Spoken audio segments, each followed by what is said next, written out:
ahead and call this meeting of the West Allis West Milwaukee School District to order, please. If you could please rise for the pledge. And Mr. Sikich, would you please lead us?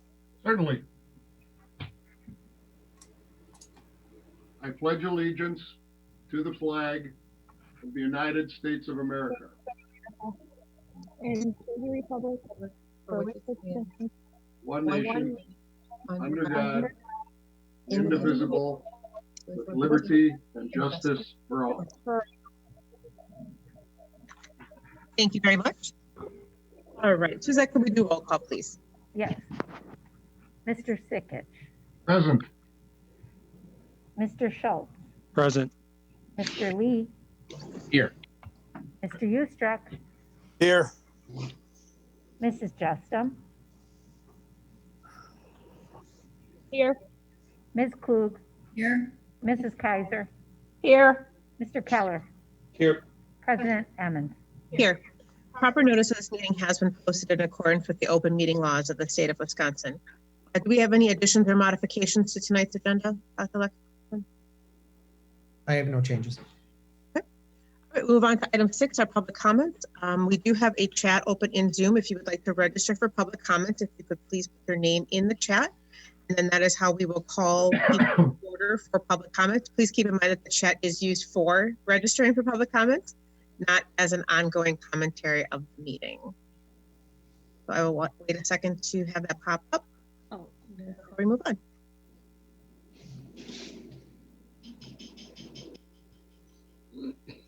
All right, Amy Graff, as a reminder, you've got 3 minutes to address the board. Please list your name and your address when you begin, and then your time will start after that. Thank you. Okay, thank you. My name is Amy Graff. My address is 12940 West Crawford Drive. I am speaking on behalf of the West Allis West Milwaukee Education Association. With the school board's approval of the return to school plan, many members have reached out to us with concerns regarding a safe return. The conversations have been ongoing and they are continuing. And I am here to share our top 3 concerns. Concern number 1, the metrics have shifted. We need to maintain the science behind a safe return. Concern number 2, at most buildings, breakfast will be consumed in classrooms where students will be unmasked for an extended period of time. And our third concern is that the plexiglass will not be completely installed in all classrooms per the request of teachers and co-teachers prior to the return of students. I do want to thank you all for your time and effort and everything that you are putting in for a safe return for all students and staff. So thank you. That's why it's so bad. Thank you very much. Okay, that's the only name that I have in chat. I'll give it another minute, half second. Neither of those metrics made any sense. All right, I'll just wait for, I don't see any other registrations for public comments, so we are going to move on. Move on to item 7 this evening, the superintendent's report. Dr. Lexman. Great. Good evening, everybody. We'll start with 7.1, which is our regular update on the returning to school plan. And this is not going to be the extensive presentation we made to the board and our community a week ago. But with that, let me share screen. I have to share computer sound for a little bit later. Move you guys down. Come on. How come I can't get there now? There we go. All right, so this is our update for January 11th. As we do each time, we start with a little agenda. So again, I'm going to just touch on guiding principles. That continues to be how we organize our approach to returning to school. Again, the goal all along has been getting kids back into school buildings.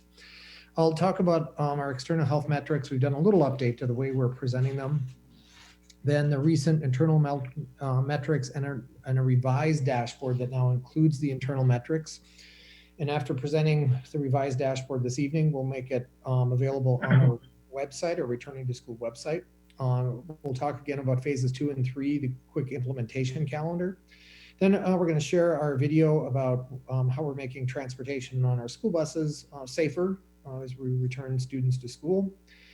Some updates around method of instruction.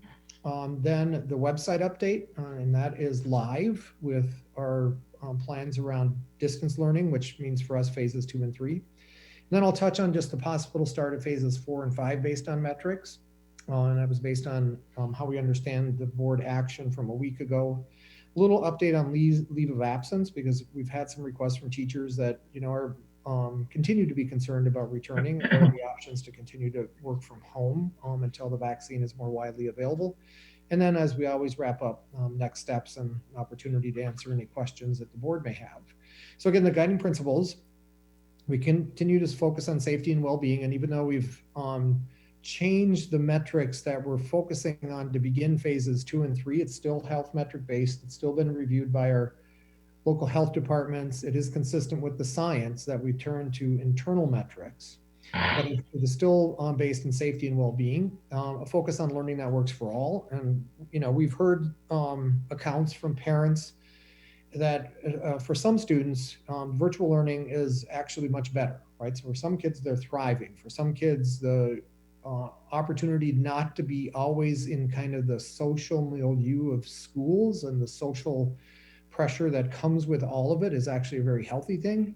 For many other kids, what's happening for their learning is not working, right? And for some parents, describing it as quite a disaster. And so we're trying to find that right balance of learning that works for all. We want to continue to be responsive and flexible. And so we're being responsive to the latest science that suggests that schools are not super spreader sites. They can be operated effectively with good mitigation, disinfecting and contact tracing practices, all of which we're prepared to implement. And then again, what's practical to implement. And, we've heard feedback from a number of parents of, well, since we've met the internal metrics to move to in-person, why don't you just go right back to 5 days? And the answer is it's just not practical. We have to have the opportunity to implement with smaller groups of students so we can try on social distancing effectively to help people work through the anxiety of, bringing students and staff back into school buildings. So that's kind of why we continue to focus on these guiding principles and how they help us in the decision-making and planning. So the external health metrics have actually improved a bit again, except for the percent positive, right? So the percent positive actually went up in the last information we received from our health department. But what is interesting for the West Allis, West Milwaukee COVID burden status, we actually moved a color. And so we're hoping this continues and that we don't see a mini surge after the Christmas and New Year's holiday. It's still a little early to know if that's coming. But like I said a week ago, if the trend in the COVID burden status continues, we may actually be at the COVID burden status metrics that we originally set for returning to phases 2 and 3 when we're now planning on returning to phases 2 and 3. And that would be a really good thing for us, that we've met what we've established now as internal metrics and then also the external metrics. But again, it's going to depend a bit on, the impact of the holidays. So the internal metric dashboard, and this is a little bit of a work in progress. We've been tracking the internal positive case rate. And again, it's the rate of positive tests among all students and staff combined. And it's very consistent with what a number of our neighboring school districts are using. And we've established then the metrics dashboard. So it's going to open a new document here. It's still kind of noticed as published as a draft. And this is what I mean by the internal positive case rate, where we are well below 1.5%. And that's where some parents are giving feedback. Well, then just go right to phases 4 and 5. And my answer, it's just not practical. We got to help people work through the process. But as we come back and we start to get changes in the numbers, and these numbers, the internal positive case rates start to go up and we get more than 3%, we'll be moving back to virtual, and that would be, we're hoping for at least a 2-day notice, but that would be our notice. If the health department suddenly says, no, that set of grades or that school needs to be closed tomorrow, then we need parents to be kind of on notice that the challenge of moving to distance or in person is it's less predictable in terms of what's going to happen day to day. The staff absence rate, we're still working on this. We'll have a conversation on Wednesday with Melissa Cherney in HR. She has a very good pulse on, when schools kind of reach a limit of absences. And so we're going to work through school by school to set that, and that'll be linked through some other kind of tables here. So here is where we can start to see the positive rates by school. And this is a table that'll be populated out of a different spreadsheet. And so now we can see it at a school level day to day. And eventually this will turn into a 14-day average, which is what our health department has recommended. So it smooths out any kind of spikes or dips in the data. And Noah on our school board is helping us put that calculation together, and that'll get entered into this. And eventually we'll highlight kind of the point at which it starts to shift to a 14-day average. And so this will all be available starting tomorrow. This particular table links through the updated health metric dashboard, which is available on our Returning to School website. Oh, sorry, went to the wrong. Oh, what did I just do? Sorry about that. Did I jump too far?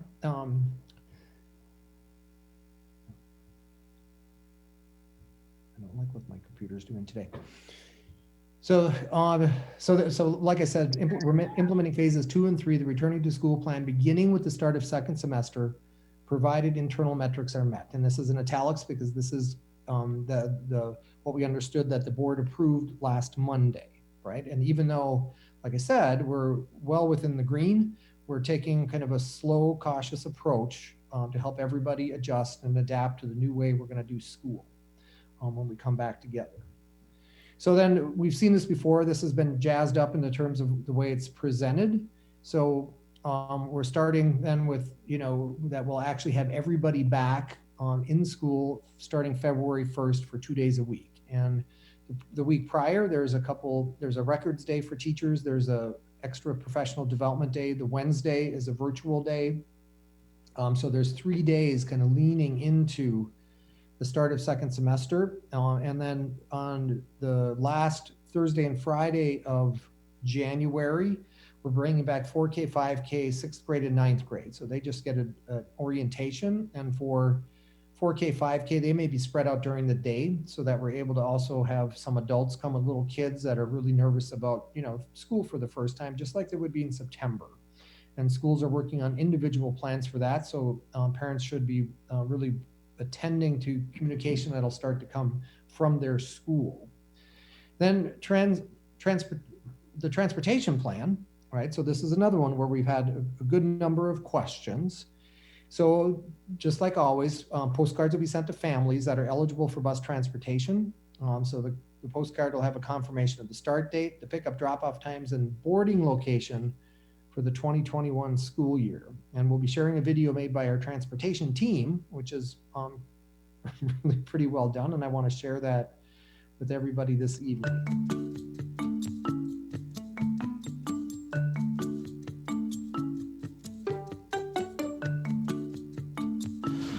Hello, my name is Ryan Hemmernick from the West Allis, West Milwaukee School District. Our students have been learning online for quite some time now, but it's now time to start to prepare ourselves to return to school. Our district's return to school framework is based on an established set of principles. Safety and well-being, learning that works for all, responsiveness and flexibility, and practicality of implementation. To ensure the well-being of our students, staff, and families, let's take a look at what riding the bus in the West Allis, West Milwaukee School District will look like. Time is running out. We have to go back to school. And you know what that means? That means we have to ride the bus. I cannot do it. I can't do it. It's going to be filled with total strangers. So many things can go wrong. What if the bus doesn't stop? What if it runs out of gas? I mean, then what? Then what? I cannot do this. There's no need to worry, guys. We've been taking the school bus for years. Yeah, what's the big deal? This year, to practice social distancing on the school buses, we'll be implementing the following. Masks are required to ride the school bus. When we enter the bus, please fill in back row first, and we encourage siblings to sit with one another. Our drivers will wear a mask while keeping our first row open whenever possible, and hand sanitizer will be provided to each student daily. And buses are deep cleaned twice daily. But it is true, a lot of kids get nervous to ride the bus. I used to be nervous too. Really? Another reason kids get scared is it's a new experience for them, and they haven't ridden the bus for such a long time. Yeah, I thought to myself, what's the big deal? I realized I was worrying for no reason. All the bus drivers are always available to answer any questions we may have, and the buses are recorded for safety reasons. To be honest, I was a bit worried about riding the bus this year as well. But with face masks and hand sanitizers, there's nothing to worry about. Plus, should anyone get COVID, the bus and the school district have a safety procedure that they can execute so that way they can contact trace quickly. And no one will ride the bus again until it's been thoroughly cleaned and disinfected. Yeah, I see what you mean. Just a reminder, if you're having any issue on the bus, let your driver or teacher know as soon as possible. Now, let's check back and see if the bus has arrived.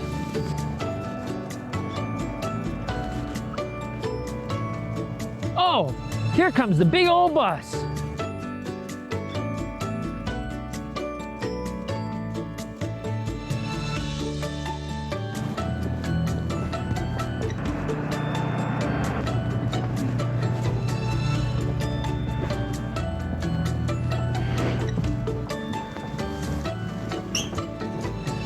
Look, the bus has its own safety signs. The signs remind us that while things seem to be back to normal, we have to be safe at all times. This isn't so bad. Remember, we always sit in the back, furthest from the bus driver, one person per seat, unless of course you're sitting with family members. The school bus isn't scary after all. Yeah, they aren't as long as we follow the safety procedures, that's for sure. Here are a few more safety precautions. We encourage you to get to your bus stop 10 minutes prior to bus arrival. Make sure you wear your mask, and while waiting for the bus, remain 6 feet apart from one another. It is important that we all do our part to make sure school is as safe as possible. We can't wait to see you soon.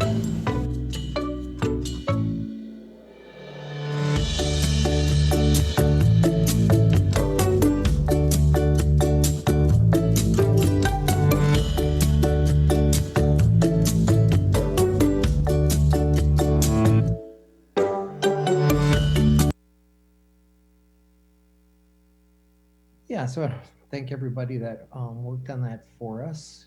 Let's see, where am I now?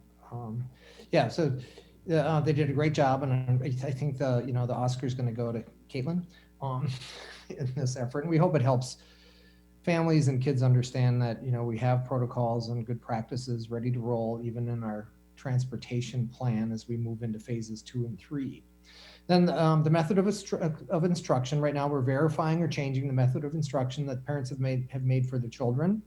So it's in our intent to provide families with what they feel is best for them. And we anticipate there'll be changes in both directions. Some families that right now want to remain virtual and maybe wait until the vaccine is more widely available. And some that originally picked virtual that feel like the plan is good and they're ready to go and ready to have their students back in school. We've done quite a bit of communicating already about how this can happen. So this was a document that's been shared with families. It was linked through the Friday update last week about how we're organized and what they can do if they want to make any changes. So you can see it in Skyward, and then to request a change, exactly what they need to do. So it's all laid out for families, and we're working through that process right now. So then there's also we make it really easy for parents that we shared kind of a main office directory so they don't have to go searching for phone numbers of main offices. So that's all, again, linked and available to them so they can contact their school if they want to make any changes to the method of instruction. And the sooner they do that, the more effectively we can plan for the numbers of kids we know we're going to be serving when we move into phases 2 and 3. We've also, like I said, when I started the introduction, updated the website. So we've had a website that Beth and Tess have developed, and with a lot of support from all of the various departments with all of the content. And it's been focused up until just the last few days entirely on virtual learning. And so now it starts to be your guide to virtual and distance learning. Right, so that we've made a shift, and all of the information is here that starts to talk about phases 2 and 3. Just like I said, the orientation for 4K5, K6, and 9th graders. We talk about Team Monday, Tuesday, Team Thursday, Friday, and that's again based on last names, and we've made exceptions to that based on families that have multiple last names or families that have a conflict when they can provide supervision for their kids when they're not in school, or if it doesn't mesh with a parent's work schedule. And so if there are conflicts for families, we encourage them to call the principal. We're being as adjustable and adaptive as we can, while still trying to maintain the numbers that allow for social distancing. Again, the calendar, just like I talked about, the way this will roll out is here as well. Then again, just like I talked about, method of instruction and what all of that means, how do you review it? So that document I just shared is linked here. There's the main office directory that I just shared. There's the bus transportation video that I just shared. And from last week, the facility cleaning and safety precautions. If families are staying all virtual, all of that information from the previous iteration of the website is here. The food distribution, the food program has been updated because now it includes both the drive-up pickup locations for families that are staying virtual and the distribution model in the various schools. And that'll vary from school to school based on what they feel is the best approach given the facility and the capacity of cafeterias and all of those things. So it's not a universal plan. It has to be adapted to the various buildings. And then again, all the rest of the information that's been available throughout this. And then again, just how to pursue if you have questions, concerns, all of that information. And then each of the Friday updates or planning updates is also linked on this website. So I mentioned, a couple times the one from this past Friday. We'll have another one this coming Friday. And that will continue Friday to Friday until we're into phases 2 and 3, or if we're making adjustments, moving to phases 4 and 5. And then the health metrics for phases 4 and 5, just like I talked about. So right now, again, this is in italics because this is our understanding from board meeting from a week ago. So we'll be implementing phases 4 and 5, the returning to school plan, no later than following spring break, provided the internal and external metrics are met. And so right now we know we're meeting the internal metrics, and we're very hopeful it stays in the green. If we manage to get in if we manage to get in orange and yellow in the two metric, the metrics 1 and 2 for COVID burden status, and then metrics 3 and 4 for percent positive for Milwaukee County at or below 6%, and then West Allis at or below 5%, then that's the external metrics have been met. And we would be moving into phases 4 and 5. And what we've always communicated with that, we try to give about a 2-week notice. But if that doesn't happen by March 8th, leading into that, right? So the board also approved a week ago that we would revisit this plan on March 8th. And so we'll be monitoring those metrics. And if it's time to move, we'll announce it. And if not, we'll ask the board to reconsider that part of our plan on March 8th. And then, like I said on the agenda, we wanted to just touch on the leave of absence opportunities because there's been more interest from staff, and we get the anxiety and the concerns. This is so new and so unusual for all of us. And we created, unlike other school districts, we went above and beyond what's been required federally for FMLA, for FFCRA. These are all opportunities for extended leaves or work from home due to childcare needs. And we've developed our own called telecommuting. It's something we had in place, and it was really only available for kind of office-based employees, that if they could essentially log in and access things and do their entire role from home, we created some flexibility to support individuals in those roles. And we expanded this, and with reviews with Claire Hartley, an attorney that we work with, developed the telecommuting for teachers. and we were able to build into our CARES funding, so it's additional funding we received to respond to the COVID-19 pandemic, build 17 additional positions in. And what I mean by additional, if a teacher is approved to continue to teach from home, there has to be an adult in the classroom. And essentially now we're hiring 2 people for 1 classroom. So it costs twice as much to do this. But we think it was an appropriate opportunity to support our teachers. So those 17, we created an application process, a review process. It's a point system, so we treat everybody kind of through the same criteria. So those 7 have been filled. However, Jeff Thompson reported that 2 that were approved for telecommuting are indicating a desire to return. And so there may be more approved from the wait list. And if staff are interested, all of that communication is going to be coming out. This is the most updated version of how we're moving forward with FMLA or ADA or other leaves of absence, including telecommuting. And so another part of what we're doing, and this has been encouraged by our attorneys, is we are voluntarily extending some portions of the federal opportunities to either access leaves or additional supports. And we're not required to do this beyond December 31st, but we're going to extend through March 31st some of these opportunities.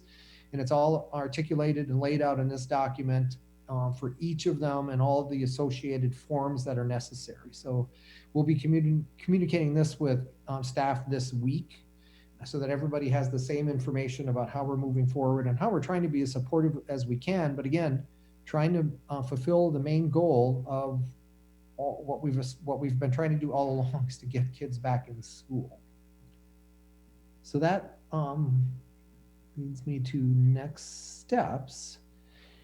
So we're going to follow the additional board action, just like I talked about. So further review the plan if we're not in or announcing phases 4 and 5, that we would bring the plan back on March 8th to look at metrics that are not being met in phases 4 and 5 and get some guidance from the board of how we want to proceed. And then the board also approved continuation of all other elements of the original plan. And one of the things I do want to communicate here is that we've taken a little even more cautious approach regarding the board's face covering expectation.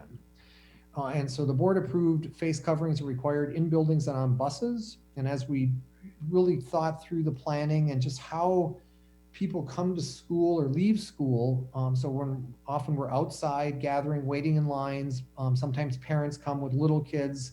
I think, Madison is a great example. It's a very much walk to school community in that little neighborhood.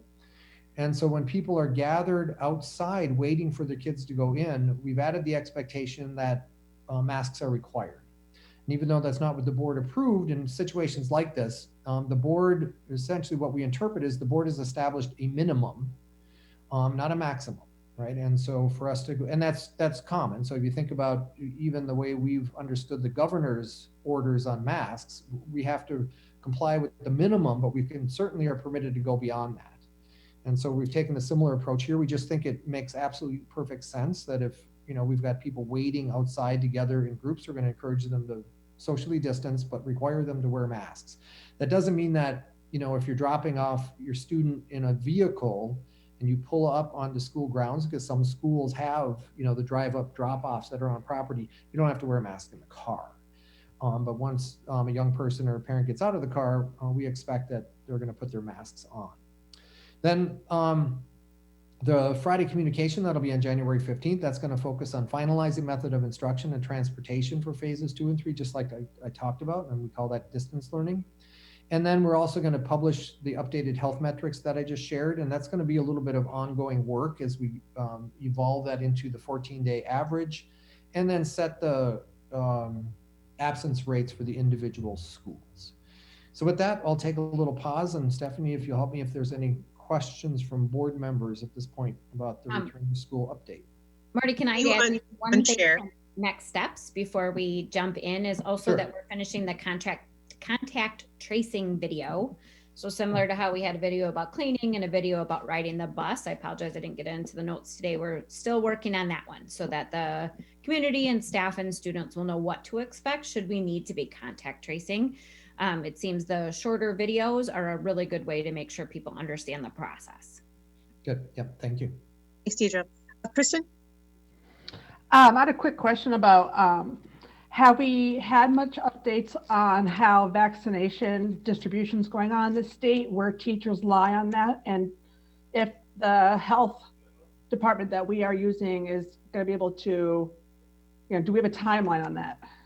So we don't have a detailed timeline just yet. From what I understand, school personnel are included in group 1B, which would be the next group to start to move forward. But it is a large group. So what is the hierarchy within that group is yet to be kind of sorted out. So where exactly all of us that are school personnel are going to lie within that. We are working through and discussing with our health department who and how many people they can, from our school district, they can include in 1A. So that's the group currently being vaccinated, which is essentially kind of the front line folks working directly in healthcare and other occupations. They are including our school nurses.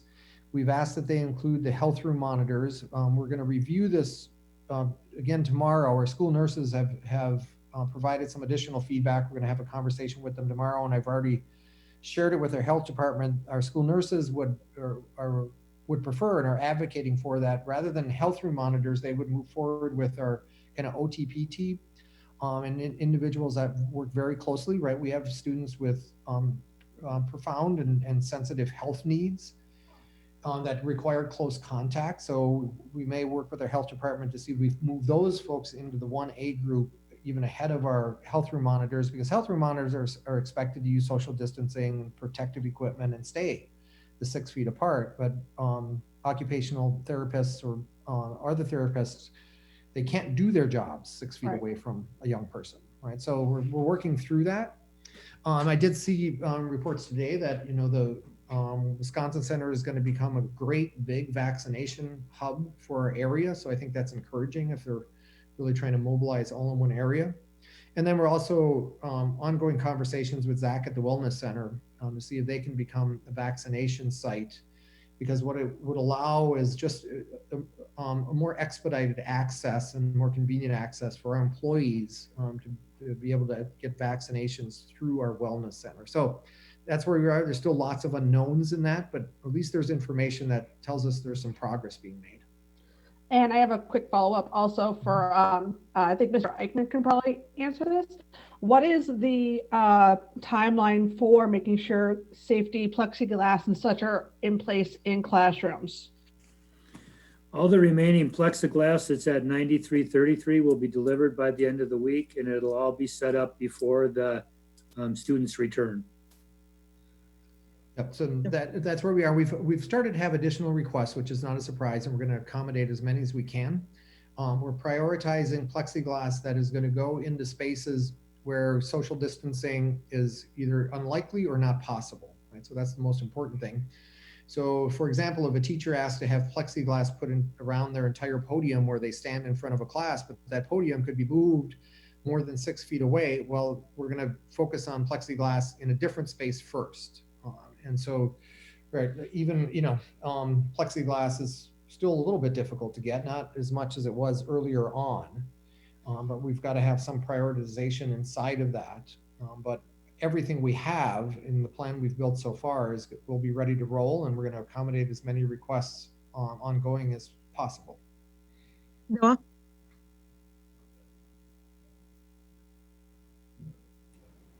Thank you very much. So I had a question about the phase 2, phase 3 slide that you showed. You indicated on that slide that internal metrics would be used to determine if we move to that, but it should be internal and external metrics. Is that correct? So for moving to phases 2 and 3, it's internal, right? So it's that internal positive rate. And then from what I understood, what the board approved last week was phases 4 and 5 would be based on internal and external, right? And so that came from that conversation about we want to make sure we don't move back into extreme. We didn't want that language introduced in case they change categories again. So we've understood it as being kind of the current external metrics that we've been following all along, but that would be reconsidered on March 8th. So that wasn't my understanding from the discussion that we had. The reason I brought that up initially was because there's been other districts that have said they're going to move forward with a plan, and then the external metrics went the wrong way extremely, and they kept moving forward with that.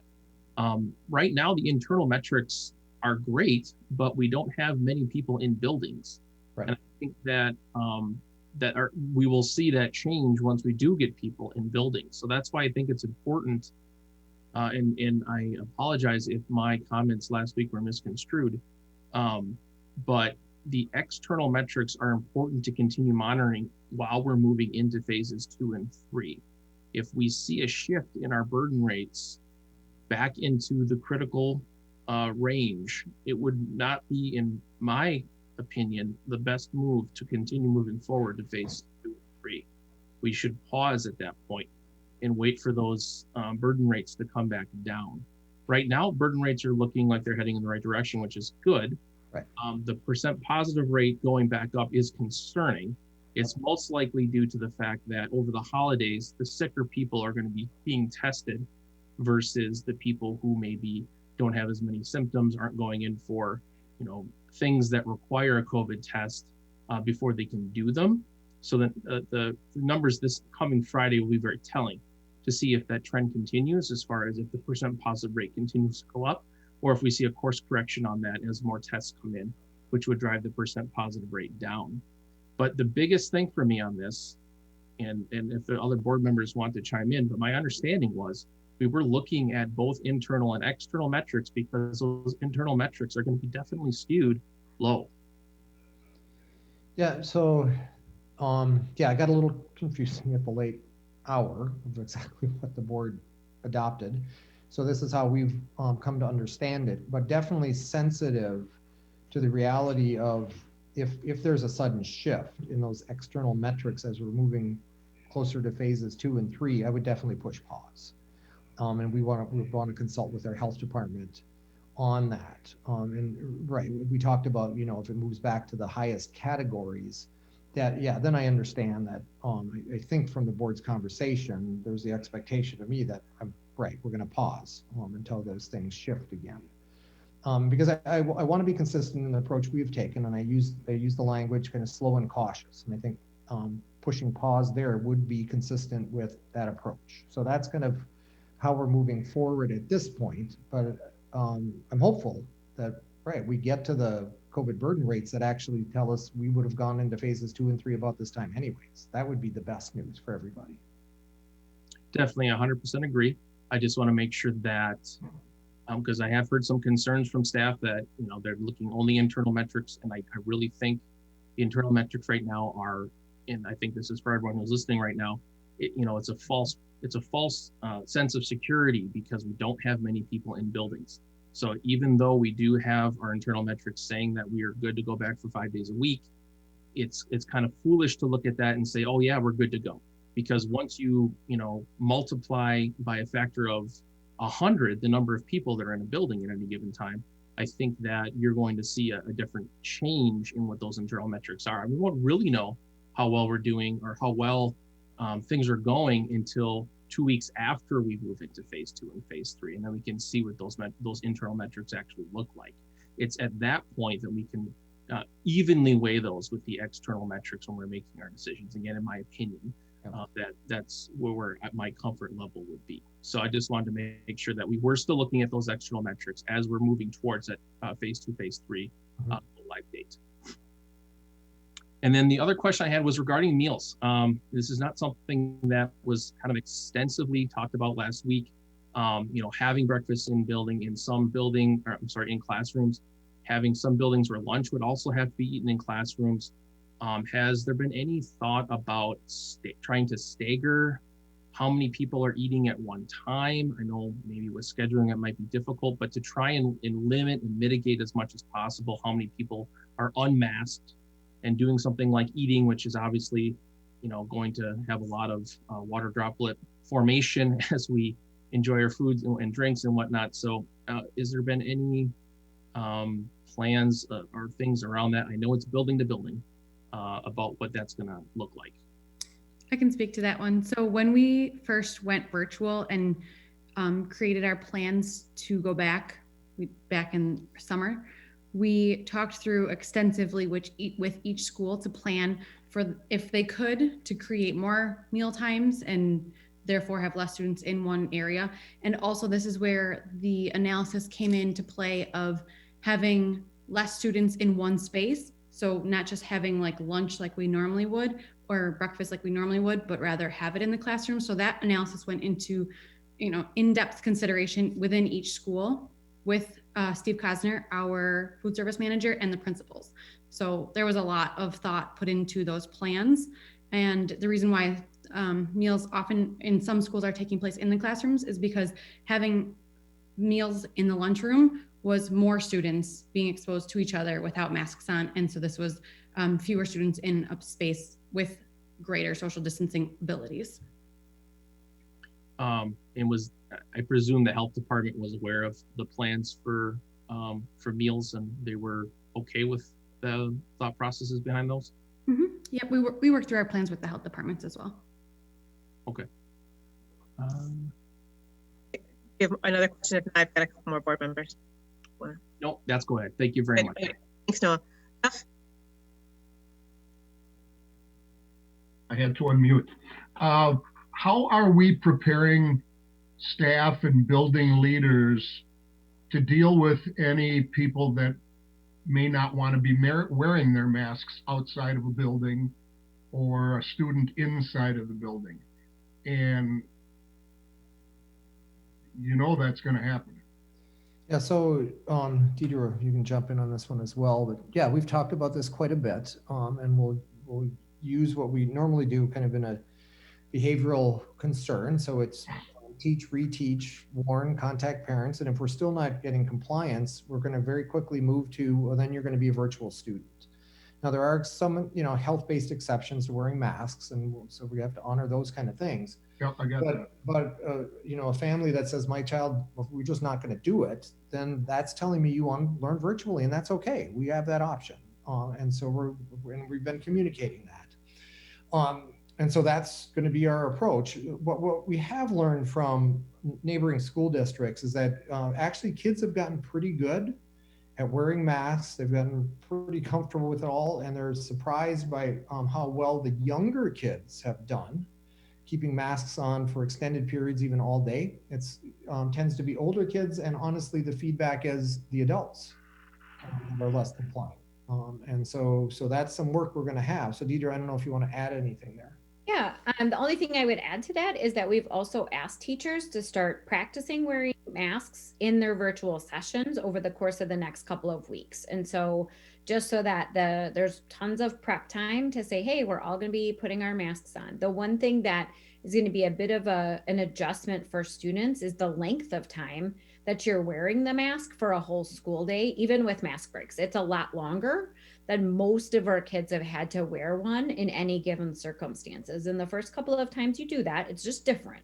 So we've asked teachers to start doing some of that prep work with students now, especially the little ones, to say, okay, in virtual, we're all going to wear our masks for a few minutes so that we can get used to wearing them at school. This is what we're all going to look like in our masks, and trying to get used to that end of it, as well as just that regular communication. Guys, we're all doing this for safety and for these reasons, and we just are going to have a low tolerance rate for people who just choose to not be compliant with this. This is what that's going to look like, as well as talk to a couple of our principals, especially at our larger schools, with some of the older students, because again, what we've heard from most districts is the younger students are pretty compliant with it in most cases, but that the older students are exercising their independence sometimes in a way that we encourage, but yet not in this case. So therefore the principals will be setting up entrance, somebody supervising at the entrance who just has a stack of masks in their hands. Do you want to put this one on, or do you have one in your backpack? Because you can't get any further than this unless you have it on. So that we just send the message right out of the gate that this is the expectation. Jeff, did you have a follow-up question? No, that's fine. You good? Okay, thank you. Ryan? Yeah, I had a follow-up question actually to the face masks. I think we've all been out at the grocery store or other places where people will have their masks on incorrectly underneath the nose. So is the expectation going to be that they wear it the proper way, covering up both the nose and the mouth? Yes. Yep. And we've made a couple of videos for people just showing like how you wear your face mask and those types of things as well, just as those reminders. Okay, perfect. Thank you. Great. Any other comments from board members? Noah? Yeah, I just wanted to commend the administration on taking the face mask policies that the board had passed and extending that to the school grounds.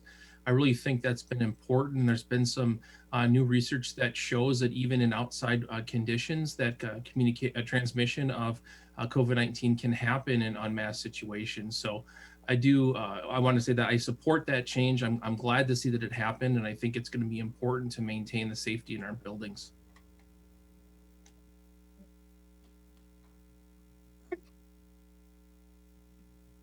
That's it, Dr. Lessman. Great, thank you. So we'll go on to 7.2, which I believe is the legislative update. So there is a DPI survey, so that's the Department of Public Instruction. So it was a survey and they used that and published a state report summarizing the impacts of school building closures during the fourth quarter of last school year due to the public health emergency.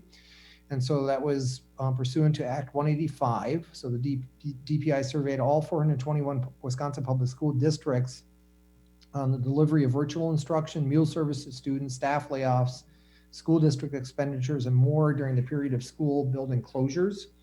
And again, you know, we remember starting that in March and going through the end of the school year. And so there's a report that's been published. The full report is available on DPI's website, and it's linked here in the legislative update that's available through our website, through the board documents that are available publicly. Then Assembly GOP moves ahead with plans to pass AB1, Assembly Bill 1, moved forward yesterday with their plan to pass the COVID relief package, and was following a public hearing on the bill. The members of the Assembly Health Committee recommend for the bill passage on 11-5 party line vote. Governor Evers has signaled a likely veto should the bill pass both houses and land on his desk. AB1 addresses two items, however, that we do favor as part of its statutory flexibility agenda, so that immunity from civil liability and flexibility in rehiring annuitants, both of which would help us. So, however, we're concerned about provisions in the bill regarding open enrollment, additional virtual instruction reports, student athlete participation, and then the ongoing 2/3 vote of a school board for virtual instruction to continue.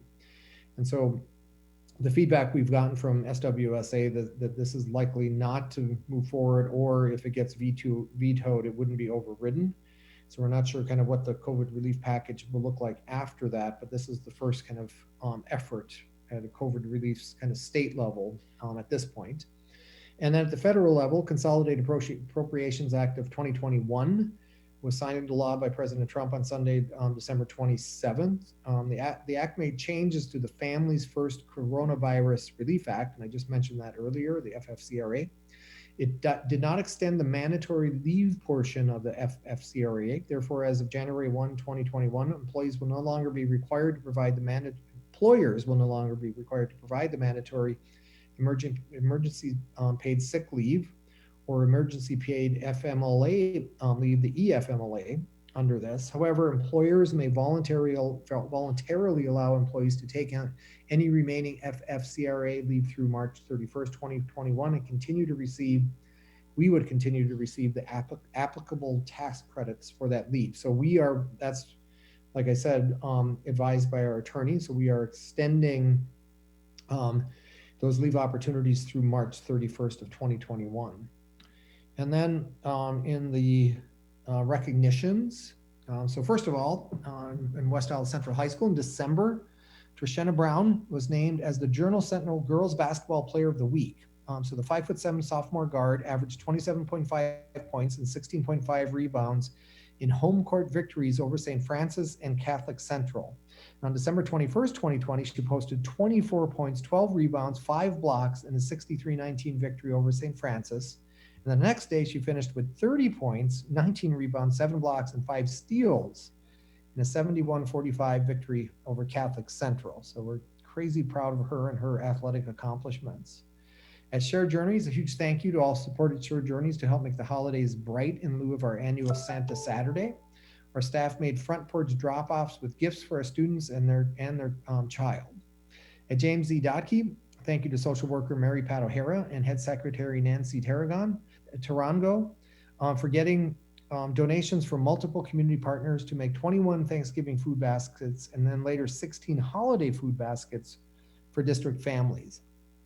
And also at Dotke, thank you to Erin Hansen-Baisley for her continued efforts to move our school's deeper learning work forward by developing high interest seminars around a variety of topics. For example, healthy cooking, poetry, photography and art, Election 2020, and the history of West Allis. She's also written and received multiple grants so students can take part in new and powerful learning experiences. And then at Frank Lloyd Wright Intermediate, congratulations to teacher Carrie Clark for organizing a virtual test drive event with Ford in order to earn $6,000 for our schools. The money donated by Ford will be used to fund teacher grant requests for their classrooms and to offset student activities such as field trips. And at West Milwaukee Intermediate, Ashley Dooley, an 8th grade balanced literacy teacher at West Milwaukee, was interviewed by the University of Wisconsin-Milwaukee education reporter, Emily Files. Ms. Dooley gave a positive, insightful interview about the lessons she's learned while teaching virtually. And one of the big takeaways is actually just to slow down and to connect with students. And we think that's powerful learning that will carry forward as we bring students back into schools. And then in recreation and community services, I want to do a big thank you to all who helped make the 2020 annual Children's Holiday virtual shopping event a great success. The student services staff at each elementary school helped. Deidre and the leadership and learning team helped. Stephen Cosner and the Sodexo team helped. Casey Stanton, Linda Gritzmacher, and then Amanda Schwittenberg, all in recreation. So it was a huge team effort. And then in recreation, they'd also like to recognize and thank Larry, a Sodexo team member, for going above and beyond. Larry has built and nurtured a relationship with a student that attends Kent Virtualistic at Frank Lloyd Wright. This particular student has struggled both academically and behaviorally. And with simple fist bumps, asking what's up, attentive conversations, coming in early to play catch with the student, Larry has motivated him to complete his schoolwork and redirect his behaviors to be more positive. So the world would be a better place with more Larrys in it. And we're proud to have him working in our buildings and doing much more than his job description requires of him. So we're truly grateful to Larry and to the cool things he's been able to do with, a young person that needs the best that we can find.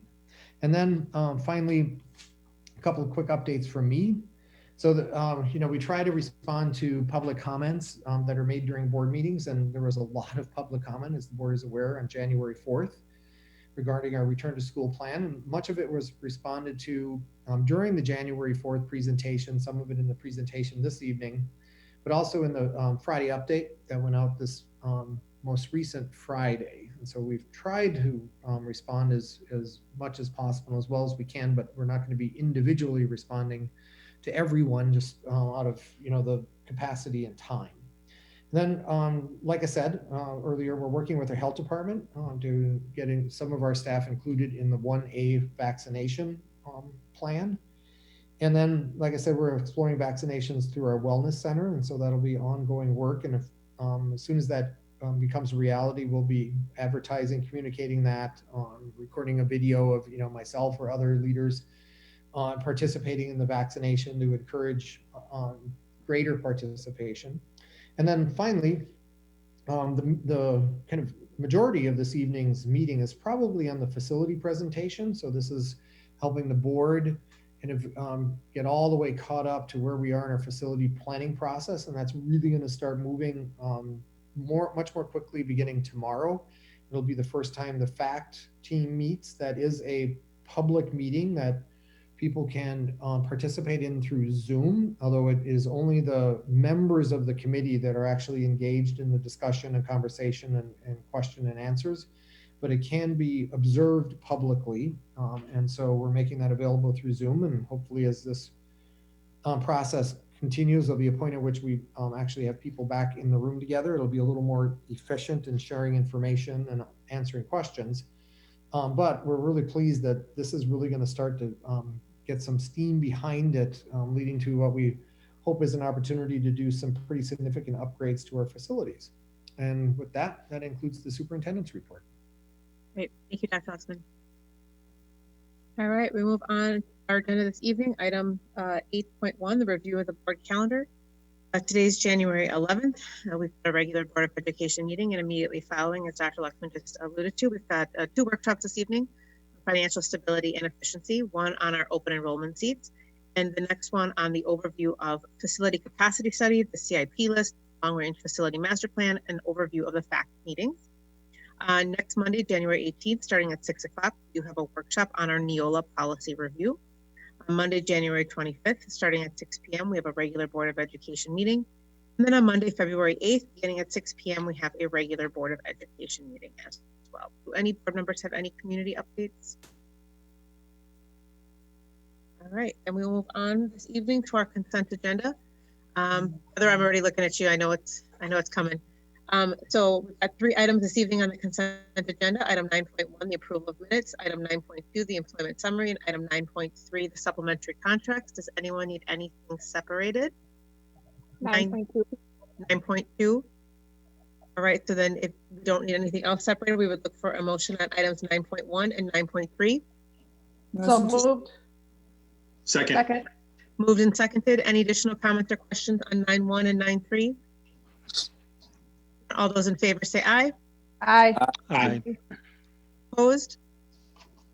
All right, and then item 9.2, the employment summary, we would look for a motion. Move to approve. Second. I will be abstaining. 9.2 has been moved and seconded. Any additional comments or questions?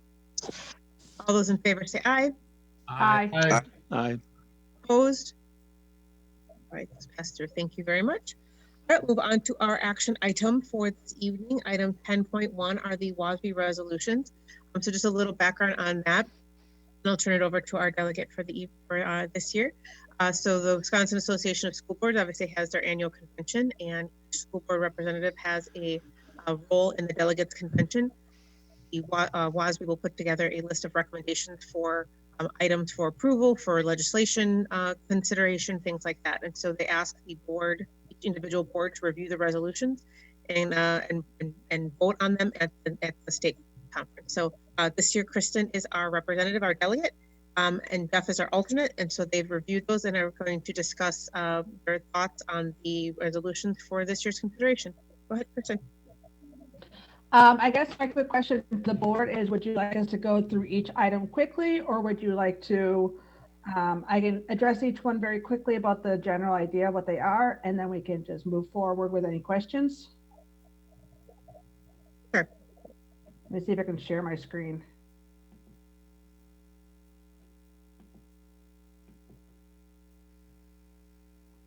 All right, can we all see this?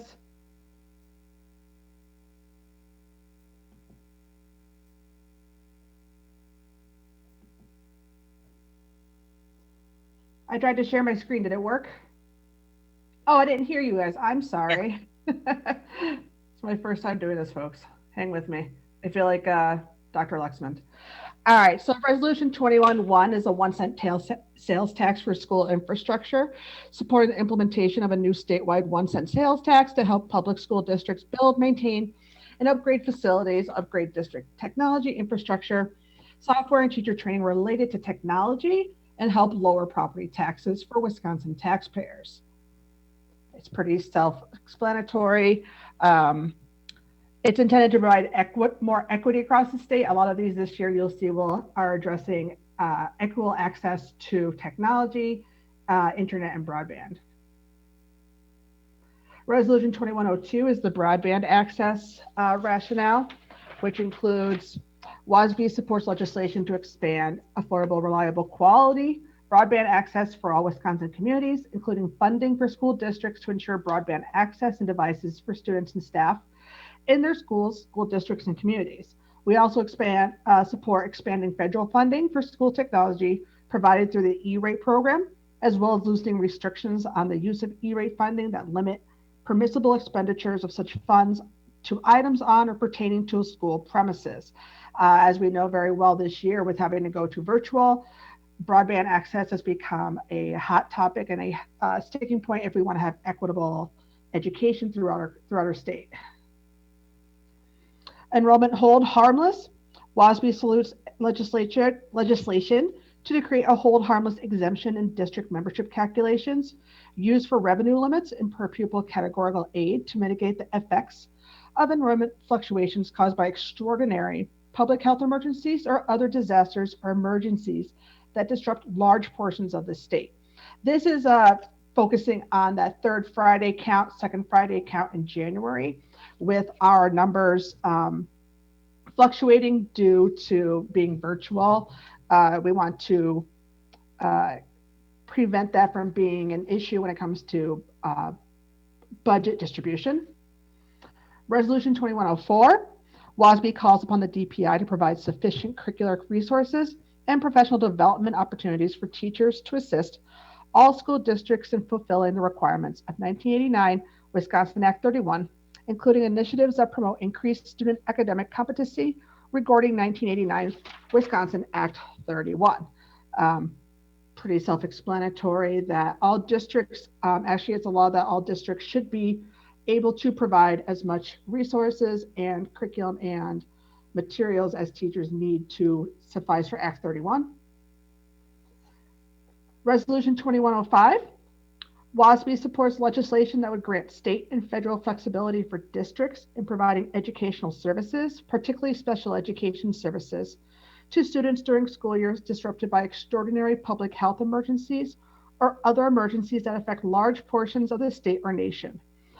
The concern here is not losing budget due to not using special education funding due to the extraordinary circumstance we were faced. Schools should not face a double whammy of increased costs and reduced resources as they try to meet the needs of students with disabilities.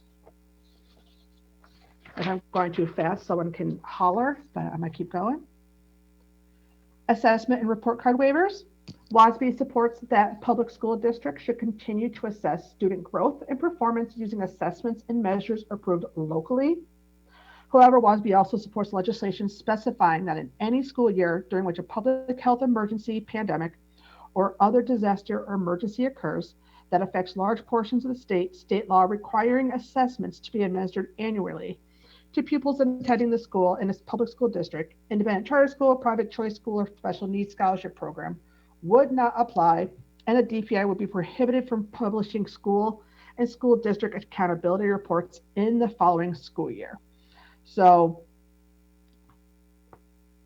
the concern of statewide assessments and report cards in a virtual setting and the change in how it is assessed, it does talk about STAR assessments and MAP assessments, which most local communities do use to administer student individual growth. Resolution 2107, rehiring retired teachers and staff. Repeal and recreating the existing resolution. The WASB supports legislation to remove any impediments to rehiring retired teachers and staff. Policies and standards for rehiring retired staff should be set by each local school board. The support for this would includes the fact that we do have a teacher shortage, the teachers' understanding of school districts and families and schools themselves. So if we were to need to, on an emergency basis, rehire teachers and staff, it would be available to us quickly, and also it would be set at a local level. Resolution 2108, superintendent evaluations. The WASB supports confidential superintendent evaluations to allow school districts to continue to improve by providing a confidential framework for the leader of the district to improve, therefore allowing or helping the district to improve. And I highlighted under this, the proponents of this resolution argue that from a public policy standpoint, a board might be more candid or more frank in its written evaluation of the district superintendent if it knew that the evaluation would remain confidential and would not be subject to release under a public records request. This does not affect public disclosure when there is negative discourse or reprimand in that arena. In a private setting, this would also be the case. Resolution 2109, repeal and recreate existing resolution to change. So it's a change in the writing. WASB supports comprehensive school safety legislation, including new permanent and consistent funding that allows districts to enhance safety and security by supporting one-time and ongoing costs, included but not limited to security improvements to infrastructure, hiring SROs, coordinating with community agencies, training for staff and students about threats to safety, restorative practices, de-escalation techniques and anti-bullying, mental health services, equipping school crisis teams to react to threats, and allowing prosecutors to bring appropriate charges against individuals who convey a threat or false information concerning an attempt to injure or create great bodily harm or threat of a person on school property, school transportation, or a school event. The resolution would repeal and recreate existing resolution 6.115 to essentially reorganize what's the resolution already and make a number of wording changes. So this was already in place, but reorganized and reworded. And Resolution 2110, school district mascots, logos, and imagery.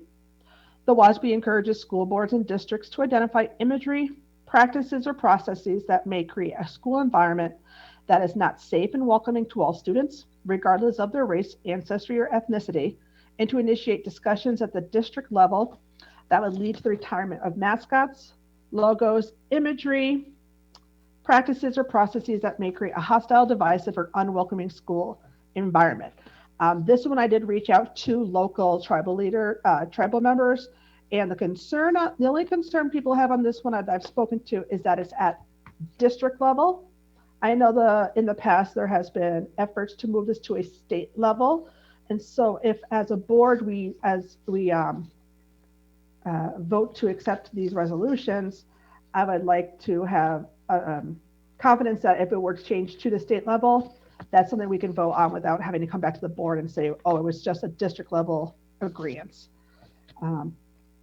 I'm going to stop sharing and I'm going to ask any questions or concerns, or I know I went through that quickly, but we all had the paperwork. I think we're pretty safe on the last one since we just have birds, cats, and dogs, right?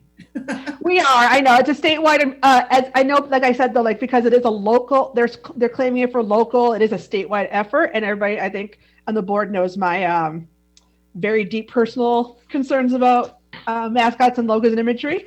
But I do want to put it out there that if the wording was changed just to statewide, not just local, I would like to make sure the board is okay with that change. But I do know it was very close to not coming out of committee. So I just wanted to make sure that was, and that goes for anything else, that if there's something that as a board we'd like to discuss, just wording, I'm more than happy to take all my notes. No, I hand up. Oh, sorry. I have a question on 2110 then. What does that mean at the statewide level? Is it statewide level as in legislative? Is it statewide level as in WIAA? The goal is to remove any mascots, logos, or imagery from school mascots that depict people's ancestry and such in a negative connotation. The goal is to do this at a statewide level through legislation, but it has not been successful. This year, they changed the resolution to district level to start small and try to build bigger. But I know there is a active community trying to change that. Okay, so it's legislation, okay. It is legislation, and unfortunately has not gotten very far, has not been brought up. And that's an opinion of mine. I apologize for putting an opinion out there. Jeff, do you have commentary as well? No, other than the fact that, like Kristen said, this has been on the docket at least the 4 times that I was a delegate, that was on there, as was the hiring of retired teachers. But I think that's a bigger critical issue now because we have such an extreme shortage of subs. Right. Yeah. So just as a reminder, I'll come back to you in just 1 second. So just as a quick note for what the action would be is obviously we would be empowering our delegate to vote on our behalf at the convention on our feedback on the resolution.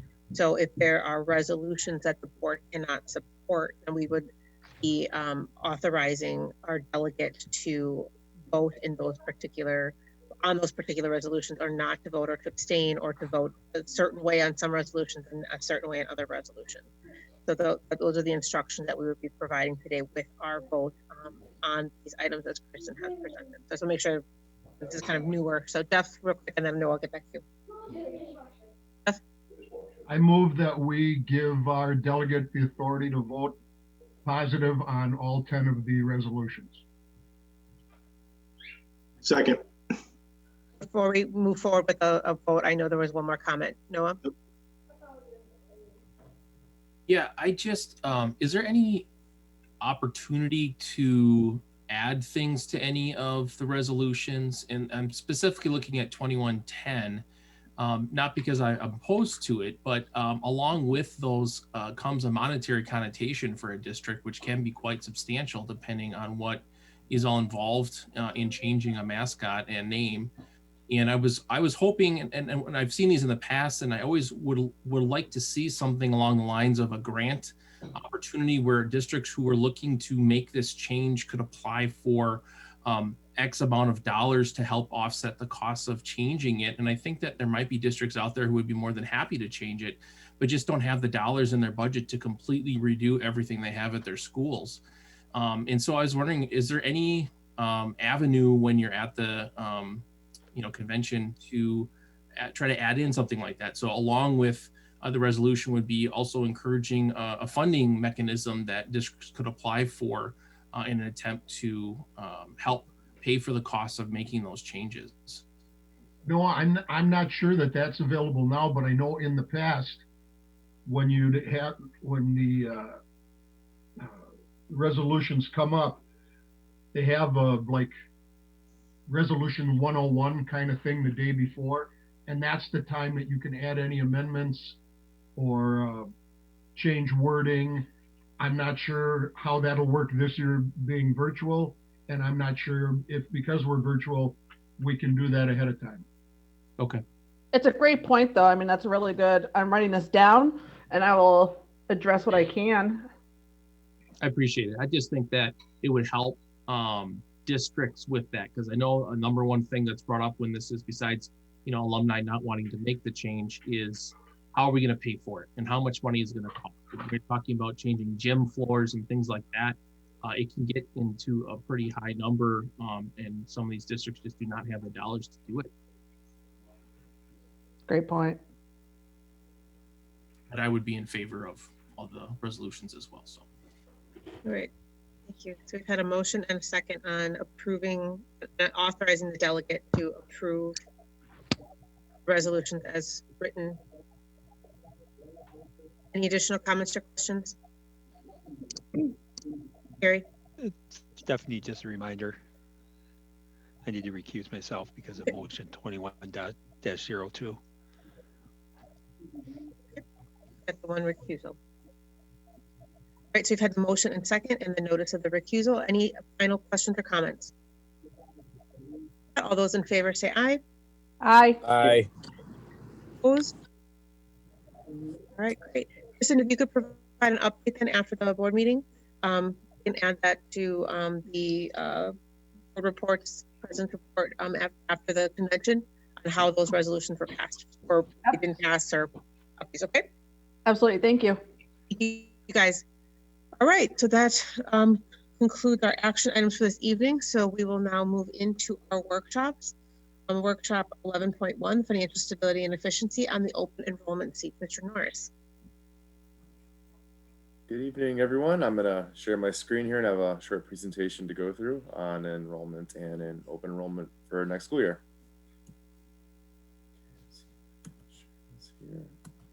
Could just get some nods that you guys, everyone can see that out there. I'll just get started. Okay. So this is on enrollment projections for the 21-22 school year, and then how that translates into the number of seats that we'd be looking to open up for the next school year. Okay, so just a few objectives just to kind of go through is to describe the enrollment projection process used for next school year. It's a little different this year as in other years, so I want to talk a little bit about that. Outline the enrollment projection district-wide and by school, and then outline how the projection impacts available open enrollment seats for next school year. So the general process that we use for enrollment projection is kind of broken down in the bullets on the right here. So we roll each grade up, which would mean 6th goes to 7th, 7th goes to 8th. And then this year, to account for like the number of students that we had that withdrew, which was you know, in the area of 400, that we did not anticipate, we look to anticipate about half of those students who withdrew will return. The enrollment projection, we also look at transition grades, as we've seen in past years that when students go from kindergarten or from 4K to kindergarten and from 5th to 6th and 8th to 9th, we see a transition increase, meaning the number of students we had in 6th grade or 5th grade to 6th grade increases. And so we have a transition adjustment. And then finally, the last thing I would note in the process this year is it's really directly in line with the NROFR's enrollment study that we had conducted a few weeks back. The last couple things to just mention before I show you the projection is kind of the process here. So this year's seniors are removed. Each grade is advanced to the next grade. As I mentioned before, adjustments are made at 6% at 9th grade, 1% at 6th grade, and 3% at kindergarten. Additionally, in grades where we're projected enrollment was off, we anticipate 50% of those students will return, and we staff to the 92% in each grade. So this is a larger chart here, but I'm going to talk a little bit about it. So we use this to account for our 5-year projection in our enrollment. So the yellow grades are our high school students, and as you go from each year, you know, our juniors become seniors, and then the seniors are removed. And the same thing is true for green. Green is our intermediate level students, so you know, 6th, 7th, and 8th grade. And then in blue is our K4 through our 5th grade elementary students. And so as you can kind of see here, as we look from the 2021 or actual, we focus on our enrollment that was done at Third Friday. So these are all of our Third Friday enrollments. And then we cast forward the grades and for the enrollments in each of those grades to account for some of the things that I mentioned before, both of you know, our 50% of our students returning from our projected enrollment, and then additionally adjustments at grades. So for example, as you can see here in 11th grade this year on Third Friday, we had 633 juniors. And so next year, given that our enrollment in high school, our projected and our actual was very, it was almost identical this year, we would look to see 633 seniors. Another good example is in here in 8th grade. This year we had 580 8th graders. And given that our 8th grade enrollment was low compared to our projection, we would look to see about 626 9th graders, given that those 8th graders would become 9th graders next year. And to account for that, we would see a number of students coming back to us. Also, that is in a transition year where we see an increase in students as well. And so the same process holds true throughout the whole enrollment projection process for 21-22. And just the one thing to note is that the same thing is true in our K4 to kindergarten as well. So what that looks like is in 2021, our Third Friday enrollment was 7425. And what that would look like is actually our projection is an increase in enrollment for next school year. And so, and the main reason that it would be increasing and not the slight decrease that we've seen in past years is due to that large number of students who had withdrawn in the summer and then spring, or the summer and the fall, sorry. So this is a little breakdown. I thought it'd be important to show everyone the number of students that have withdrawn and what grades they were. So I'm gonna go through this chart and kind of explain it, and then you'll see the same number, the 7505 here, that we're projecting for next year. So on the far left column, we have grade, and that's this school year. And then we have the second column here, the enrollment projection that we had for this school year.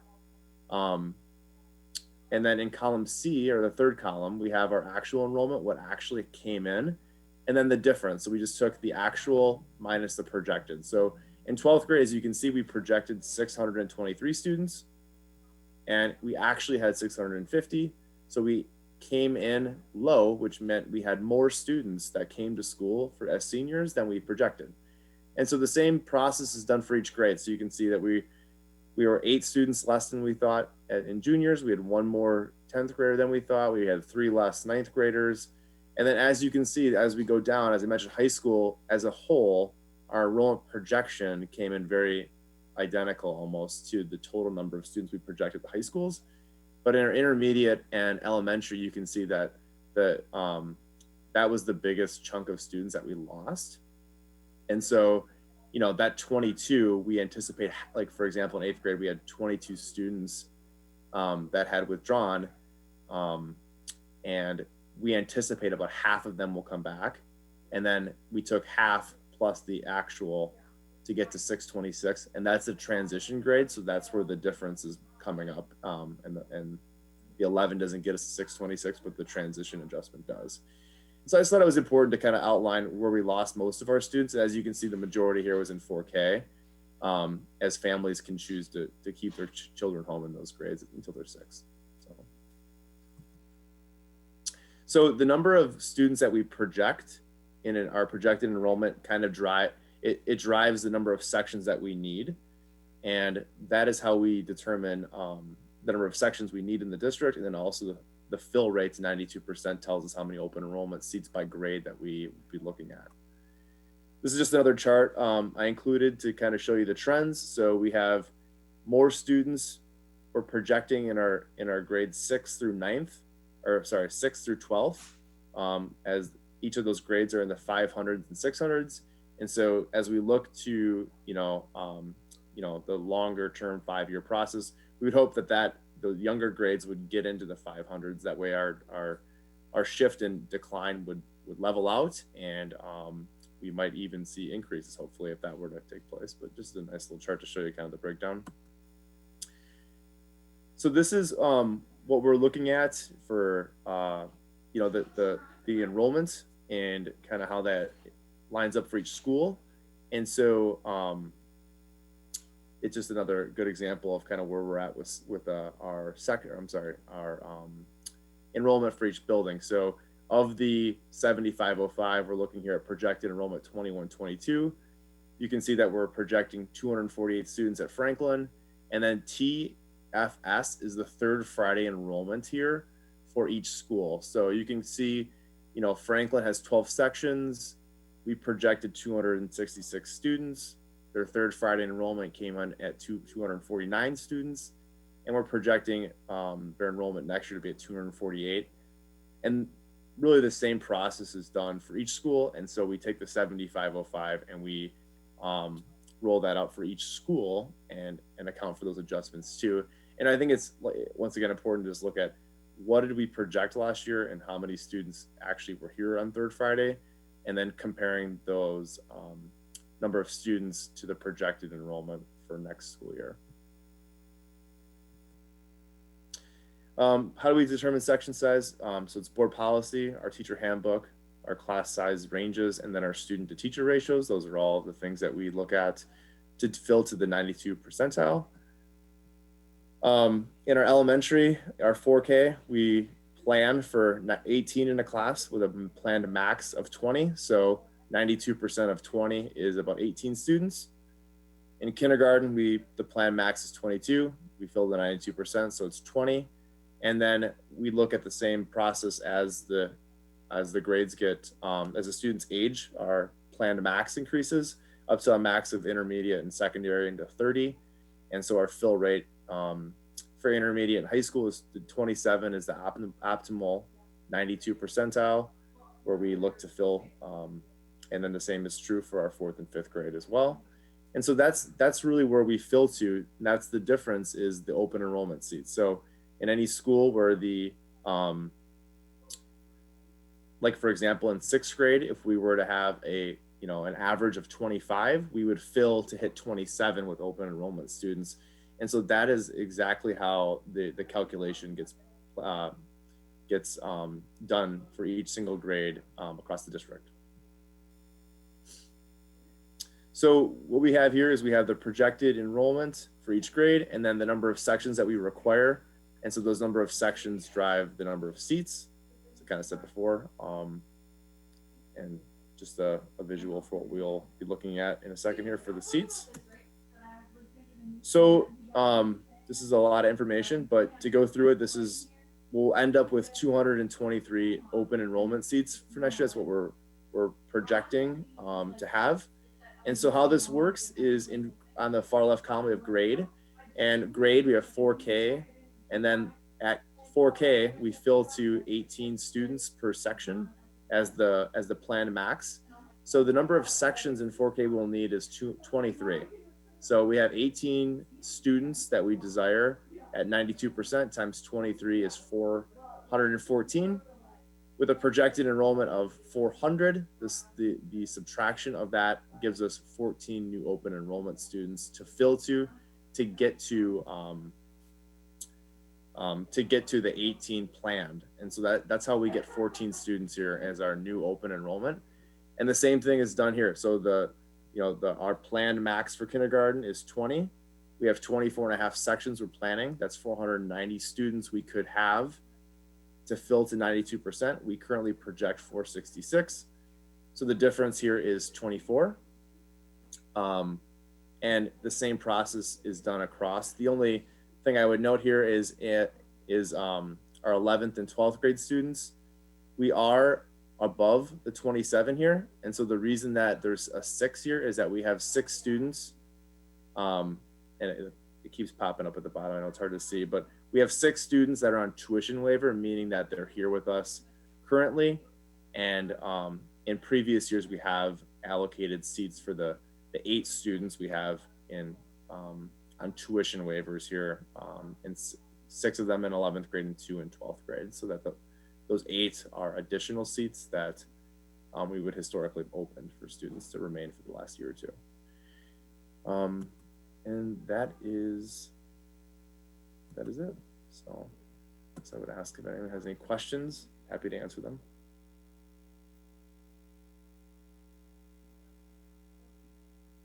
Questions for Aaron? This will come forward in 2 weeks, Aaron, for review. Caitlin, for review? Yeah, I didn't mention that. Sorry, yeah, in 2 weeks. And this is a note. It could potentially fluctuate between now and next in 2 weeks based on data we might have or anything like that, or will the numbers that we see today be the ones that come forward on the 25th? Typically, Jeff and I do look at second Friday count once those numbers are finalized here by the end of the week and our membership count is sent. We historically don't see a huge change, but if we do, we usually look at that to alter if we need. And then if I could just add something to that, within that calculation are always the number of students with special needs that are eligible for seats. And that's done by a very complicated caseload calculation where each student gets a ranking and a number. And we try to keep that number into a reasonable amount to do appropriate case management for our students with special needs. So adjusting that this year with some of the anticipated drop off in enrollment that we believe might be coming back has been slightly more challenging, but those numbers will come forward to the board as we put the rest of the numbers forward to the board for approval. So that is an allocation within the current seats that are eligible. How many of those seats could be allocated to students with special needs as a level 1, which is spends most of their time in regular education, a level 2, which spends more time in special education and then some of their time in regular education, or a level 3, which is a student who spends the majority of their time in special education.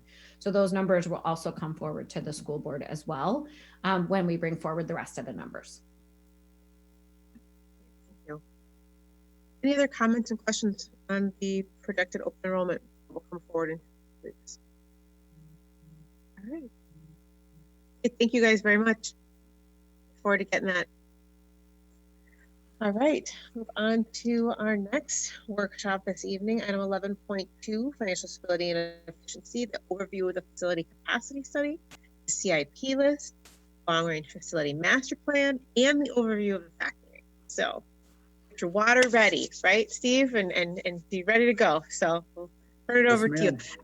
Just to be clear, before we start, shall we wait? We'll kind of keep our questions written down so that we can get you through the material and then come back to answer specific questions? Sure. Yeah, because they can always go back to if you have questions about particular slides or comments that were made on a slide, they can always go back to that slide. Okay. I don't want to break the train of thought in the plan as well, so. Okay. All right. Well, thank you very much and good evening. And thank you for giving us the time this evening to bring you up to date on the Long Range Facilities Master Plan. As you may remember, we started the Long Range Facility Master Plan process early last year, which seems like a lifetime ago now. A lot has happened since then regarding the Facilities Master Plan. In August, if you remember, of last year, it provided an initial progress report on the Facilities Master Plan that included draft pages of the report, the ongoing assessment of our mechanical, electrical, and plumbing infrastructures throughout the district, an overview of the capital improvement projects list that included electrical, plumbing, mechanical, heating, ventilation, and air conditioning, building exteriors such as the brick walls of the building, sidewalks, parking lots, building interiors, which like the floor and the ceilings. On December 16th, we presented the Community Change and Projection Report that was done by MD Roffers Consulting. And if you remember, the summary of their work and findings included an analysis of recent changes and trends in enrollment, demographics, home sales, and housing developments in the West Allis, West Milwaukee School District, enrollment projections for each grade grouping in the district through the year 2035. They also projected a decrease of 283 resident students in grades 4K through 12 between 2020 and 2035, with decreases occurring in the elementary and intermediate school grade levels and increases occurring in the high school grade levels. They also projected that all but 3 of the school district's buildings will operate between 50% and 67% of their maximum capacity through 2035. Tonight, you'll receive additional information on the Long Range Facilities Master Plan timeline. And as you may expect, there have been some changes from the original timeline, but overall, we're still anticipating the completion at approximately the same time as we originally estimated. The West Allis, West Milwaukee study document, or the facilities report, the building capacity information, the CIP plan, and the fact meetings, including the parameters and pathways, the meeting dates, and the meeting topics by date. And so now I'll turn it over to our partners from Bray Architects and CG Schmidt. And from Bray Architects this evening, we have Nathan Sheevy, Matt Wolfert, and Kara Albrecht. And in addition, from CG Schmidt, we have Mark Lillisand, who is filling in for Dan Davis this evening, and Rebecca Christensen. And with that, I'll let them take over, and they'll share their screen and walk us through the presentation. Well, thanks for that kind introduction, Steve. Let me share my screen, make sure that works for the group, and then we can launch into some of the slides that we have this evening. Thumbs up or nod if the group can see our title slide. I can see it, Nathan. Thanks, Steve. Thanks, all. So, Steve, as you mentioned, just a quick check-in on our overall timeline. So you see kind of this timeline starting back in January of 2020. Here we are highlighted in the blue vertical line in January of 2021, and looking forward into the rest of our efforts through this year and possible efforts in 2022. I think a couple things to highlight here, Steve, as you mentioned, facilities study on all of the existing facilities. It has been completed. The MD Roffers enrollment projection has been completed. The existing building capacity, right, for all of our facilities completed, as well as the capital improvement plan that the CG Schmidt team worked on putting together. So I think some good kind of summary debrief information that we have for the board this evening.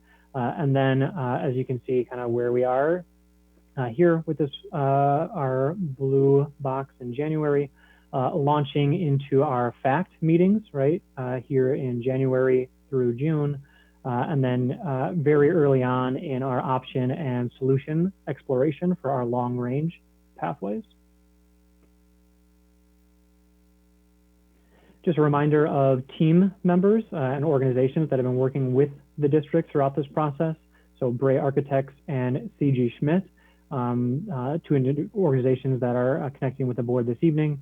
And then grayed out on the bottom here are a couple of other organizations, Frederickson, who focused on HVAC and mechanical reviews of the existing building, Merman MSA, which focused on electrical and plumbing reviews of the existing building, and then MD Roffers, as Steve mentioned, with the enrollment projections.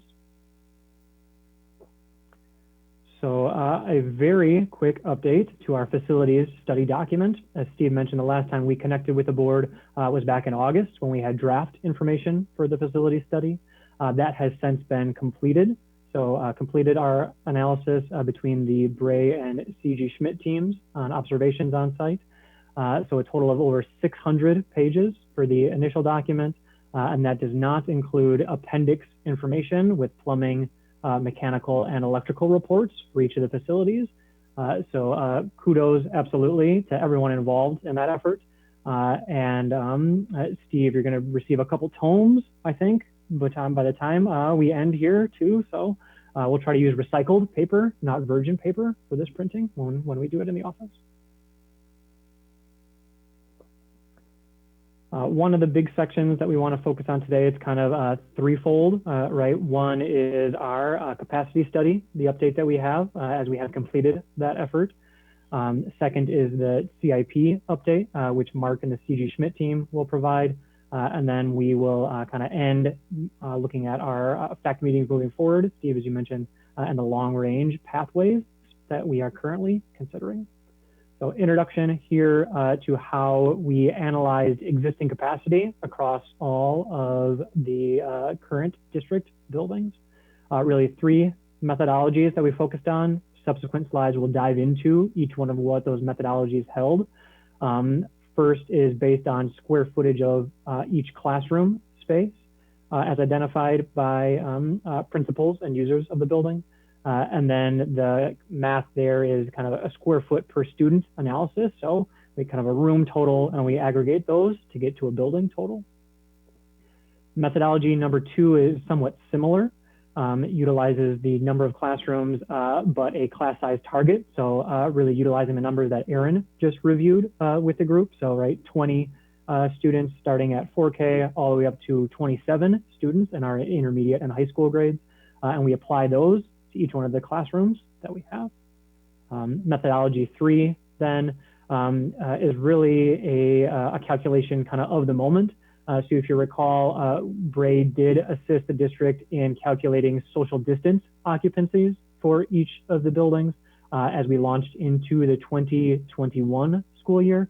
So we have included that methodology, although you'll see it's much less relevant for a standard educational year and how I think we would ideally be using classrooms and other spaces throughout each of the buildings. A key piece, as I mentioned, especially for methodology one and methodology two, was understanding how rooms are used throughout the existing buildings. So you can see small examples here of the full-size pages on the right side of the slide. You can see some of the pink and purple colors, blue and green colors. And so what each of those designate, here we're looking at Longfellow. So for elementary buildings, were each of our core grade level classrooms. So pre-K, 4K through 5th grade. We did not calculate encore spaces, so art, music, gymnasiums as part of these calculations, as especially in the elementary levels, right? If students are in those encore spaces, their core grade classroom spaces, right, are empty at that time. So really just utilizing the core grade levels for our calculations. And then at the intermediate and high school buildings, we did include some of those encore or specialty spaces. And that really is a consequence kind of looking at the class schedule for how those students move around the building, right? Class may be housed in a tech ed classroom or an art classroom at the same time, right? Simultaneous use of a math, science, or English classroom. So you'll see those calculations when we get to those slides as well. A little bit more detail on methodology one. As we talked about, this utilizes square foot per student analysis. And those square foot numbers were an average of 3 key pieces of data. One is from the Minnesota Department of Children and Family Learning. The second was from a Wisconsin-based state of Wisconsin resource. And the third is BRAE standards that we've seen across all of our experience throughout working with districts in the state of Wisconsin. You'll see application of utilization rate. Again, that's similar to what Aaron was mentioning as well, kind of that 92%, but specifically for these calculations refers to the numbers of time a class is used throughout the building schedule for that day.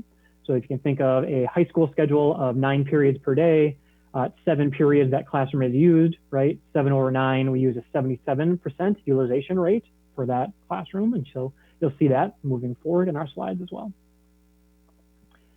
Methodology 2, as we touched on, targeted class sizes.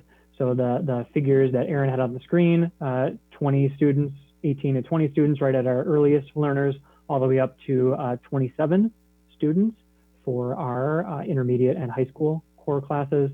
You will see as we look at Frank Lloyd Wright is the example that we have in the presentation this evening. There are some of our specialty classrooms such as band and choir, where we do include a higher number of students when we're calculating that classroom usage.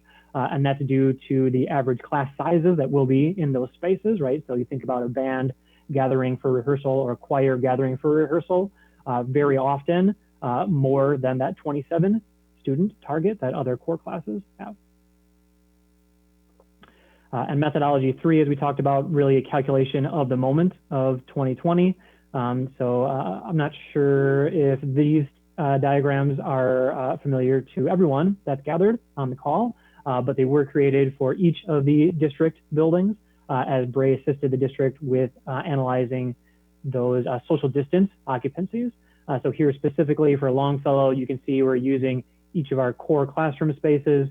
In addition, we are suggesting usage of some of our encore spaces as well as we're calculating occupancy across each of the buildings. So that's one of the reasons, right? A gymnasium that's full of 2 classrooms of students every single hour of the day, right, is not that functional in an ideal elementary sense. So as we mentioned, methodology 3 included in the calculation, but not entirely relevant for us moving out of 2020. So totals here, you can see each of our buildings on the leftmost column, right? Franklin Elementary all the way through Wilson, our intermediate buildings, and then our high school facilities. So utilizing methodology number 1, remember that's class size or square foot per student in each of our classrooms. Occupancy across the entire district of 7,577 students. Methodology number 2, utilizing classroom counts across all of our core classroom uses. You see 8,935 students, right, capacity throughout all the buildings. And methodology number 3, and that's our social distance occupancy throughout each of the buildings, 9,299 students, right, throughout each of the core educational buildings. We include here 2020, 2021 enrollments. As Aaron mentioned, those are just over 7,400 students. So you can see at each of our methodologies, we are over capacity or we have additional capacity across the district. The one that we really want to focus on, and this is what we will be utilizing in our long-range pathway conversations moving forward, and what we have recommended using with other districts across the state is methodology 2 really being the most applicable for our purposes moving forward. It utilizes class sizes, right, teacher to student ratios that are agreed upon and work well for the district, as well as it acknowledges, minor variations across grade levels, right? So the idea that having 30 4-year-old students in a classroom is very different than having 30 high school students in a single classroom. So we think methodology 2 is really the most appropriate for us to be considering as we're analyzing buildings' existing capacity and how they might be utilized in some of our long-range pathways moving forward. Two quick case studies focusing on that methodology number 2. So here you can see some of those classroom use diagrams, a little bit larger on these slides here. So first floor, second floor, and third floor of Longfellow, right? Noting 4-year-old kindergarten all the way up through 5th grade for our classrooms. You'll see some of those are split, so there's 2 colors in each classroom, and that's just really denoting classrooms that are used for a blended curriculum there, or Steve and Deidre, I don't know exactly West Allis, West Milwaukee terminology, if it's rotating or kind of paired classrooms that way. Excel spreadsheet here, so you see kind of our room numbers, so each of our classroom spaces within Longfellow, our class size target, right? So 18 students for 4-year-old kindergarten, all the way up to 24 students for our 4th and 5th grade classes, and our total building capacity then, utilizing methodology number 2 at Longfellow, 258 students. The next case study that we want to take a look at, again, this is utilizing methodology number 2, but looking at one of our intermediate buildings, we wanted to make sure we did that because it does include the utilization rate that we talked about in the past. So you can see here, highlighting core classroom spaces throughout the first floor and second floor of Frank Lloyd Wright. You can see we are highlighting music rehearsal classrooms, the gymnasium space, and some of our more specialty classroom spaces as well, either for tech ed or for other curriculum purposes. A little bit smaller on the screen here, but you can see, right, our 77.8% utilization rate. And that is, right, our 7 out of 9 periods here at Frank Lloyd Wright.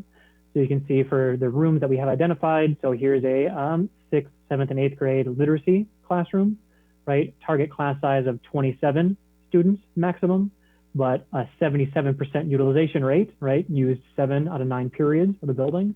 We're actually going to count that room as having a capacity of 21 students. So you see all of those spaces aggregated together. We get a total building capacity at Frank Lloyd Wright of 1,105 students.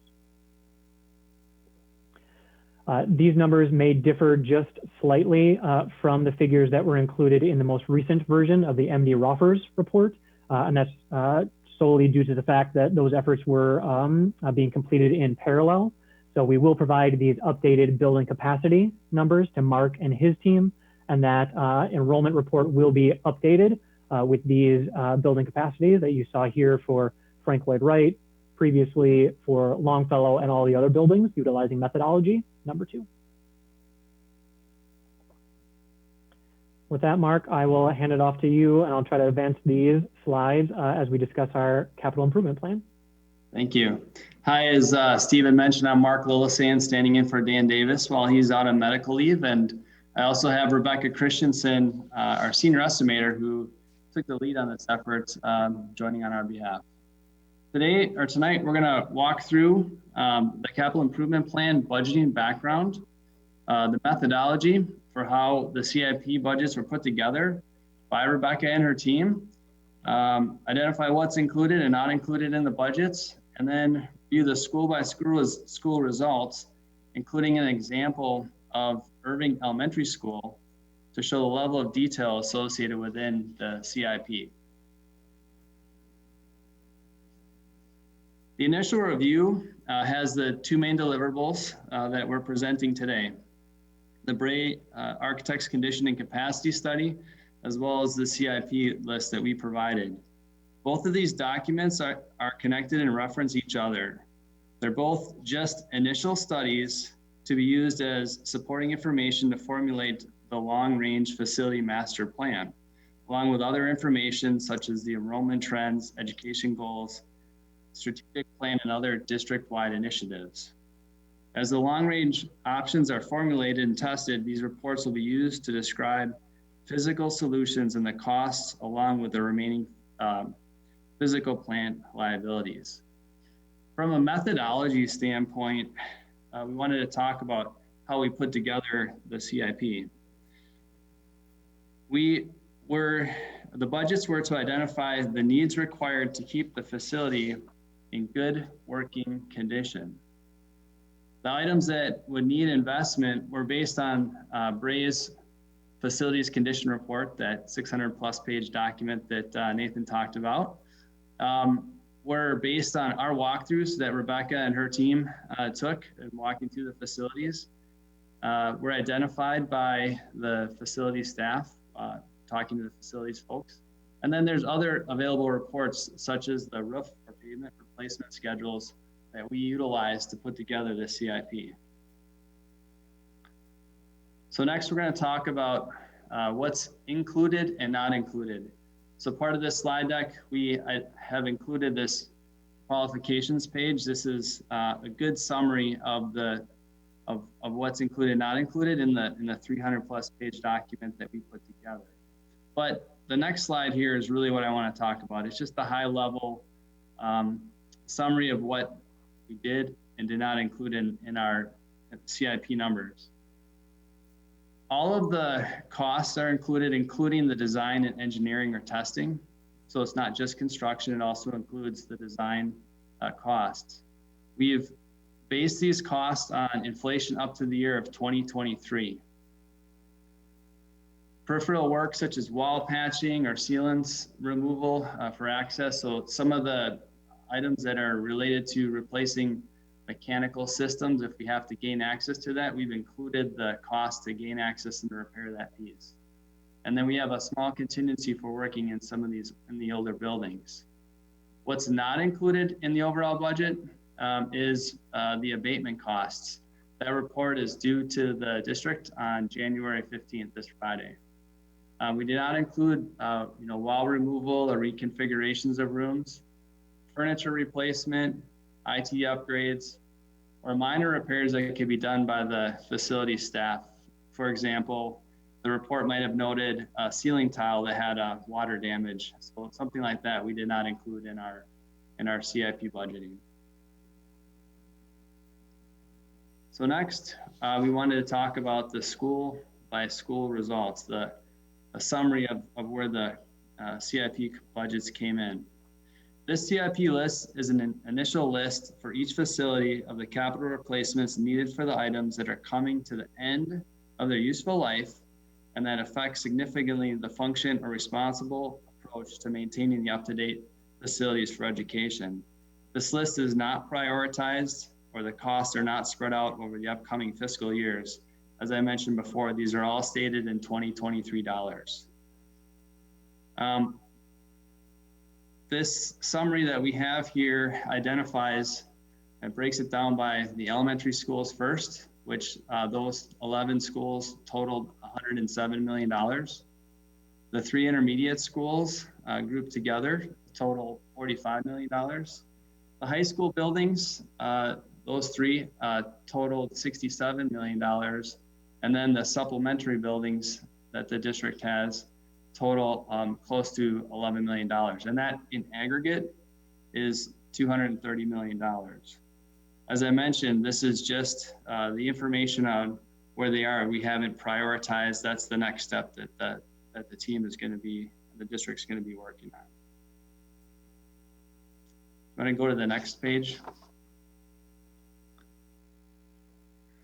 We also took a look at what the replacement cost would be for some of these facilities. And so as this planning process continues on, the information that we have on the left column here is what the replacement value would be for that building versus what the capital improvement projection is. So this is just data that will be used as the planning process continues, along with a map that geographically identifies where all of the buildings or facilities are currently located. Next page. So next I wanted to take a look at the Irving Elementary School and just show you a sample of how we broke down the capital improvement plan. So we identified the different specific budgets or buckets of each building. For example, the exterior and enclosure, the interiors of the building, what we call the MEP, mechanical, electrical, plumbing, and fire protection. And you'll notice with this specific example that over half of the CIP items or costs are related to the mechanical, electrical, and plumbing. So the next page, you can shift to that, please, Nathan, identifies in a little more detail, or in more detail, how those numbers we came up with those numbers. And there's a column in here that says survey item list in the middle. That identifies the report and the line in the report from the Bray documents where this came from. So you can cross-reference their report to this budget to identify what the costs are. There's also a column in there for the impact line or impact item, and that's where we can categorize or look at all of these items based on whether they're maintenance, safety item, or et cetera, something like that. So it's a very useful document. Next page. Upon completion of the report and the early formulation of a potential long-range plans, the list can be used to identify remaining costs required to keep the facility in operation. The list can also be prioritized by the district staff to then formulate project lists for the inclusion in either phase 1 district-wide project or annual projects for the inclusion in the operating budgets. This slide is just an example of where we're headed, where we're able to take a snapshot of each individual facility, identify what the CIP list budget was versus the replacement value, and then identify those other long-term decision factors that will be important in determining the next steps for that facility. And those next steps transition into Nathan's next piece. Yeah, thanks for that update, Mark. I think as you highlighted for the group, really important milestone for us to reach, right? Identifying all those infrastructure costs, right? Kind of related to keep the buildings in good working order. Does not specifically address any educational needs, right? That we might identify as we move forward with our long range planning. So it doesn't include, as you mentioned, Mark, kind of reconfiguration of classrooms, right? Any classrooms that might be undersized or oversized, or buildings that may be lacking certain spaces. So stay tuned for those dialogues as we move forward.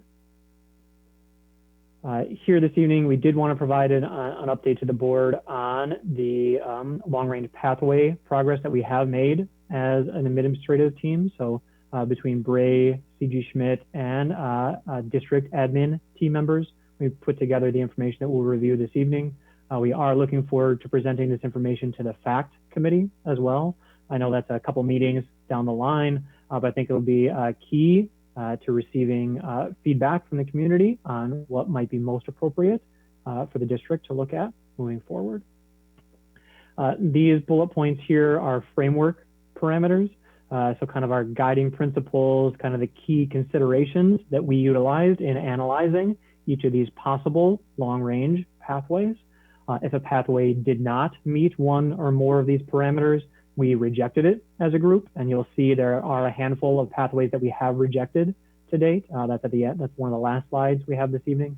But there are also quite a number of pathways that we think are realistic for the districts to consider and do align to each one of these parameters. So I think one of the most critical variables for us is projected enrollment, right? We talked about building capacity across the existing facilities.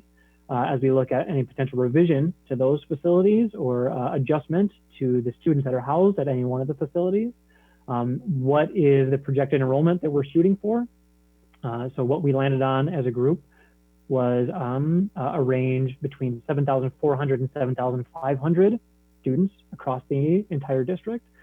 So largely maintaining the enrollment that we discussed today, right? As Aaron reviewed those numbers, just over 7,400 in the 2020-2021 school year, does acknowledge a decrease in resident student enrollment, while also providing the 8 to 10%, right? So that kind of 92% utilization rate. So enrollment flexibility, boundary flexibility, right, especially for our elementary buildings, and operational efficiency across each one of our facilities. The rest of these bullet points I'll touch on more quickly. I'll try to be mindful of everyone's time this evening. We do have a parameter that includes maintaining facilities in both West Dallas and West Milwaukee, and geographically distributing other facilities throughout the district.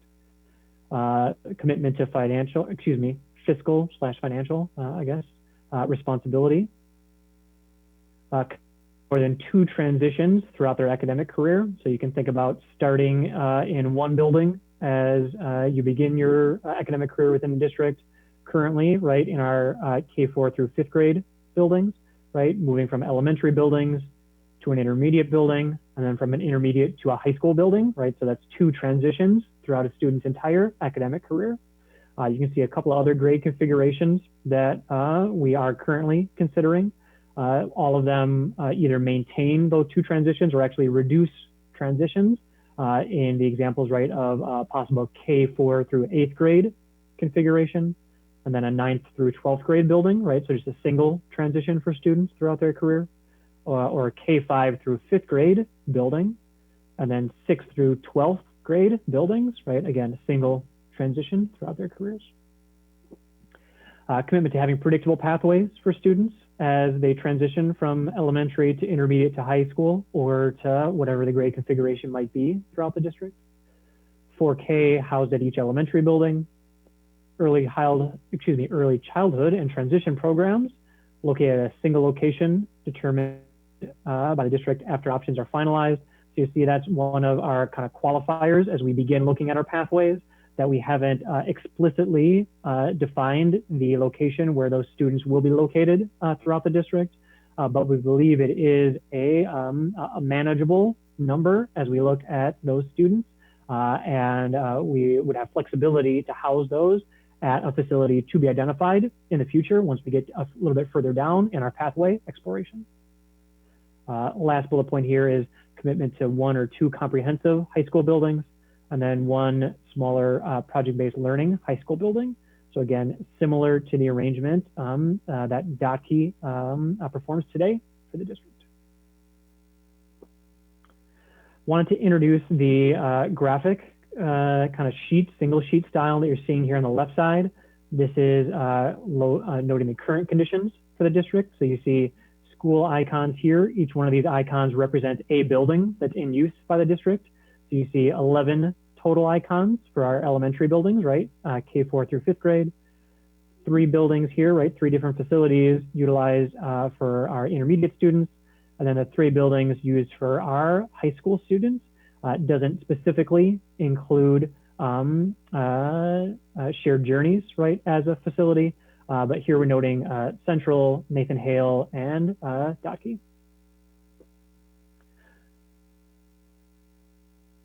You'll see here the graphic long-range pathway number A. So we have 9 total pathways that we'll be reviewing in summary with the board this evening.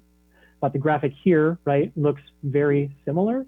You'll see number of icons here for the number of facilities that we're proposing being utilized for, in this option, an elementary grade configuration, number of buildings for an intermediate school, and then number of buildings for a high school.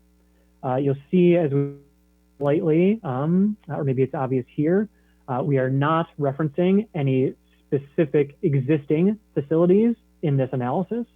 So we are not suggesting, for example, that Longfellow remains an elementary building, or that Longfellow transitions to become a different type of building. You can see here, we are simply labeling elementary buildings as elementary 1 through elementary 8, intermediates number 1 and 2, and high schools 1, 2, and 3. We think that it's appropriate and really necessary to stay in this kind of ideal analysis at this point to frame the kind of macro goals, the macro pathways, and then step back into reality when we start talking about specific existing facilities and how they might be reutilized or utilized in a very similar way that they're being used today in any pathway option. So that's why you see here not saying any specific buildings but just numbered facilities that we're looking at today. Assumptions that we've included in each of these preliminary pathways. You notice we're not including our pre-K and 4P students. Steve and Aaron did highlight for us 4P students are either 3-year-old or 4-year-old students that just have a designation than pre-K or 4-year-old kindergarten. So you see 33 total students. So basically a class of those students that we're not specifically identifying location for them throughout these pathways. But we think that's realistic to identify that location once we narrow our pathways as we move forward. You'll see calculations for a targeted total enrollment of 7,400 to 7,500 students. And that breaks down to approximately 530 students per grade level. This does not include variation, as Aaron kind of noted, potentially smaller 4K classes and larger high school classes. Does not specifically include that analysis, but does locate those 530 students per grade level across all of these buildings. 22 students per class, again, an average, specifically at the elementary level, of the class sizes that are generally acceptable for the district. Number of sections, notes number of tracks times the number of grade levels. So number of sections, you can think about the number of core classrooms within an elementary building. Number of tracks is the number of kind of multiple grade levels. So 3 first grade classrooms in a building would mean 3 tracks within that building. All of these options, as we move forward, you'll see kind of our either high school number 3 or high school number 2 is identified as a 200 student enrollment project-based learning high school. So again, similar to the current DOTI space use. Wanted to zoom in slightly. Here you can see kind of those elementary 1, 2, 3, 4, 5, 6, 7, 8 designations that I was talking about from our pathway 1A. You can see the number of sections that we're including specifically for our elementary students. So 21 sections or 3 tracks per elementary building. Total enrollment, 462 students in this option. You also see as we move forward as well, it's on the top left of each of the images on the left side of the page, but we've highlighted them here on the slides as well. Major components for each of our pathways. So pathway 1A idles 4 buildings throughout our district. Again, not suggesting which buildings are to be idled at this point, but that 4 buildings could be idled. Maintains current grade configurations, right? In this option 1A, you see we have 4K through 5th, 6th through 8th, and then 9th through 12th buildings. And this option does evenly distribute students across buildings at each grade configuration. You see that differs per pathway as we move forward. Sometimes we have variation, right? One building at a grade configuration might be larger or slightly smaller than the other buildings throughout that grade configuration, but that does not apply to this pathway 1A that's on the screen here. Zooming into our intermediate and high school information that we've included in pathway 1A, you can see intermediate 1 and intermediate 2, capacity of 795 students at each of our intermediate buildings. And then for high school 1, 2, and 3, you'll see the 200 student project-based learning high school is clearly identified here for this option. And then 2 other comprehensive high school buildings at 960 students at each of those buildings. Moving forward, we won't enlarge each of the sections for each of our options. We have 9 total that we want to review briefly this evening. So you see pathway 1A and 1B on the screen here. Main difference between the two is either including a single comprehensive high school in the example of pathway 1B, or 2 comprehensive high schools in the example of 1A. So idling 4 to 5 buildings throughout the district, maintaining current grade configuration, even distribution of students at each one of our grade configurations. And then, as I mentioned, the 1 or 2 comprehensive high school building. Pathway 2A and 2B show a pretty dramatic change, right? One is that there's only a single transition as students matriculate through the district. We're showing K4 through 8th grade buildings and then 9th through 12th grade. So So you can see in option 2A, 6 of those 4K8 buildings, larger though, right? Almost 900 students at each one of those buildings. And then our 9th through 12th grade buildings, again, 2 comprehensive high schools and a single project-based learning high school. Option 2B notes or include 8 4K through 8th grade buildings, so a slightly smaller individual building size at this grade configuration, but maintained, right, between option 2A and 2B. And then our high school options have stayed the same between the 2 options. This does idle 6 to 8 buildings throughout our district. Again, depends on kind of your analysis if the approximately 800 or approximately 600 student 4K through 8th grade building is more appropriate. Pathways 3A and 3B do note a adjustment to the existing grade configuration. So in each of these options here, we're looking at 4K through 4th grade buildings. Intermediate buildings gain 5th grade, right? So they're now 5th through 8th grade, and then 9th through 12th grade for our high schools. Major difference between the 2 buildings is either a single comprehensive high school in option 3B or 2 comprehensive high schools in option 3A. Between the options, right, could idle 5 to 6 buildings throughout our district. Option number 4, just a single option here, not any A or B flavors. Again, a change to grade configuration, so including 6th through 12th grade buildings and maintaining elementary grade configuration at 4K through 5th grade.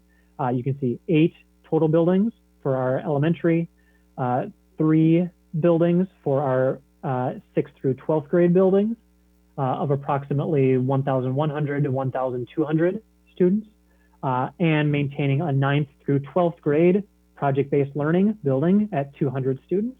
We did have some conversation internally and with the admin team at the district. Might it be appropriate to look to identify our project-based learning facility as a 6th through 12th grade facility, not 9th through 12th grade? So that could be a sub-option that we look at in the future if the FACT committee and the district and the board would so desire. This option could potentially idle 5 buildings throughout the district. Last 2 major options then that we have to review as a group, pathway 5A and 5B. You see 3 or 2 transitions throughout. This is really a hybrid of pathway 1 and pathway 2, where we maintain grade configuration for the majority of our students, right? So 4K through 5th grade elementary buildings, 6th through 8th grade intermediate buildings, and then our 9th through 12th grade high school buildings. What this does introduce is an option for families and students to enroll students in a 4K through 8th grade building, right? So you see we have 2 of those identified here. Each of these options are approximately 600 student options, so more similar to option 2B as we looked at it previously. Difference between 5A and 5B on the screen here, 1 comprehensive high school versus 2 comprehensive high schools. This does evenly distribute students across all of our grade configuration, but again, does include the variation, right? Some students transitioning from 4K 5th grade building to a 6th through 8th grade building, then to high schools. Other students transitioning from a single 4K through 8th grade experience to then their high school facility. Did mention that we've rejected some options, some pathways already with the admin team. Each of these options you see were rejected because they included too many transitions, right? So changes in grade configurations that resulted in 3 or more transitions as students move throughout their entire academic career within the district. Options, pathway 6, 7, 8A, and 8B have all been rejected in the past by the admin team, but we wanted to include those here in this presentation, not to review in detail, but just to show the breadth of options that have been explored by the group to date and what we'll continue to focus on more fully as we move forward. We'll touch on next steps quickly. Appreciate everyone holding their questions to the end, and we can circle back to any of these slides, as Steve mentioned, that we reviewed. I'll try to move through these slides quickly, and then we can talk any questions that the board has. Steve noted that we'll be launching into our FACT meeting. So that's our facility advisory community team. 8 total meetings, right, January through June of this year. We have a series of topics that we'll be reviewing that have been discussed and laid out with the FACT committee. I know we have 50 plus committee members that will be involved, right? And we're launching into our first conversation tomorrow evening, right? So that's January 12th. We've got a really full agenda for our conversation tomorrow. And we look forward to our first connection with the FACT team. Last thing we wanted to end on is really where we started our conversation this evening, just bringing up the slide of kind of our macro timeline summary. So you saw more detail about our FACT meetings, January here through June. Next steps after that, after we kind of wrap up our solution exploration and our FACT conversations, launching into a community survey in the fall of this year, getting those results, right, between October and November, some community focus groups potentially, refining our options that we have, our long range options based on community feedback, and then a series of potential or hypothetical steps, right? If it is identified that a referendum is appropriate or necessary to achieve some of the goals of the long range plan, school board could consider that, right? December to January of 2022, and then first possible hypothetical referendum date that we would be targeting, April of 2022. Thank you, Nathan and Mark. Yeah, thanks, Steve. Yeah, anything, Steve, that we want to maybe circle back to? I know it was a ton of information pretty quickly that we reviewed, but happy to circle back to any of our slides based on questions from the group. One thing I just wanted to add before we take any questions is that in talking with both Bray and with CG Schmidt, and then also the consultants that looked at our mechanical infrastructure, is that they all said that the buildings and the mechanicals have been maintained very well. And it's, you know, we've done a great job as a district of making sure that our mechanicals and the buildings are, you know, being well maintained. The cost and what you see here is just a product of old age, that the buildings and the mechanical systems are just getting old. It's not anything that the district has not done. It's just, like I said, it's a project of they're getting old and outdated and need to be replaced. That's a really good point, Steve. I know we've discussed that at length in the past, right, based on observations that we have made as we walk through each of the district facilities. And you're right, it's really CIP costs can appear large, right? But it is based on the age of each of the facilities that we're looking at. As you mentioned, Steve, specifically for some of our MEP systems, right? It's transition from a steam system, right, which is really no longer efficient or no longer utilized, to a hot water system at many of the buildings, right? So it's not even just updating the system itself, it's looking to implement an entirely new system at buildings as well, so cost associated with that.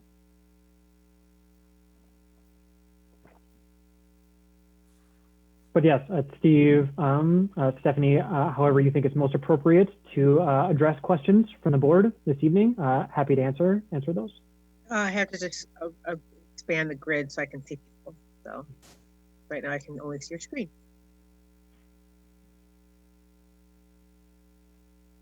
Actually, would you be able to stop sharing for a little bit? I can, Stephanie. That was the question that I was going to ask. Yeah, thank you. I should be able to do that. Give me a second here.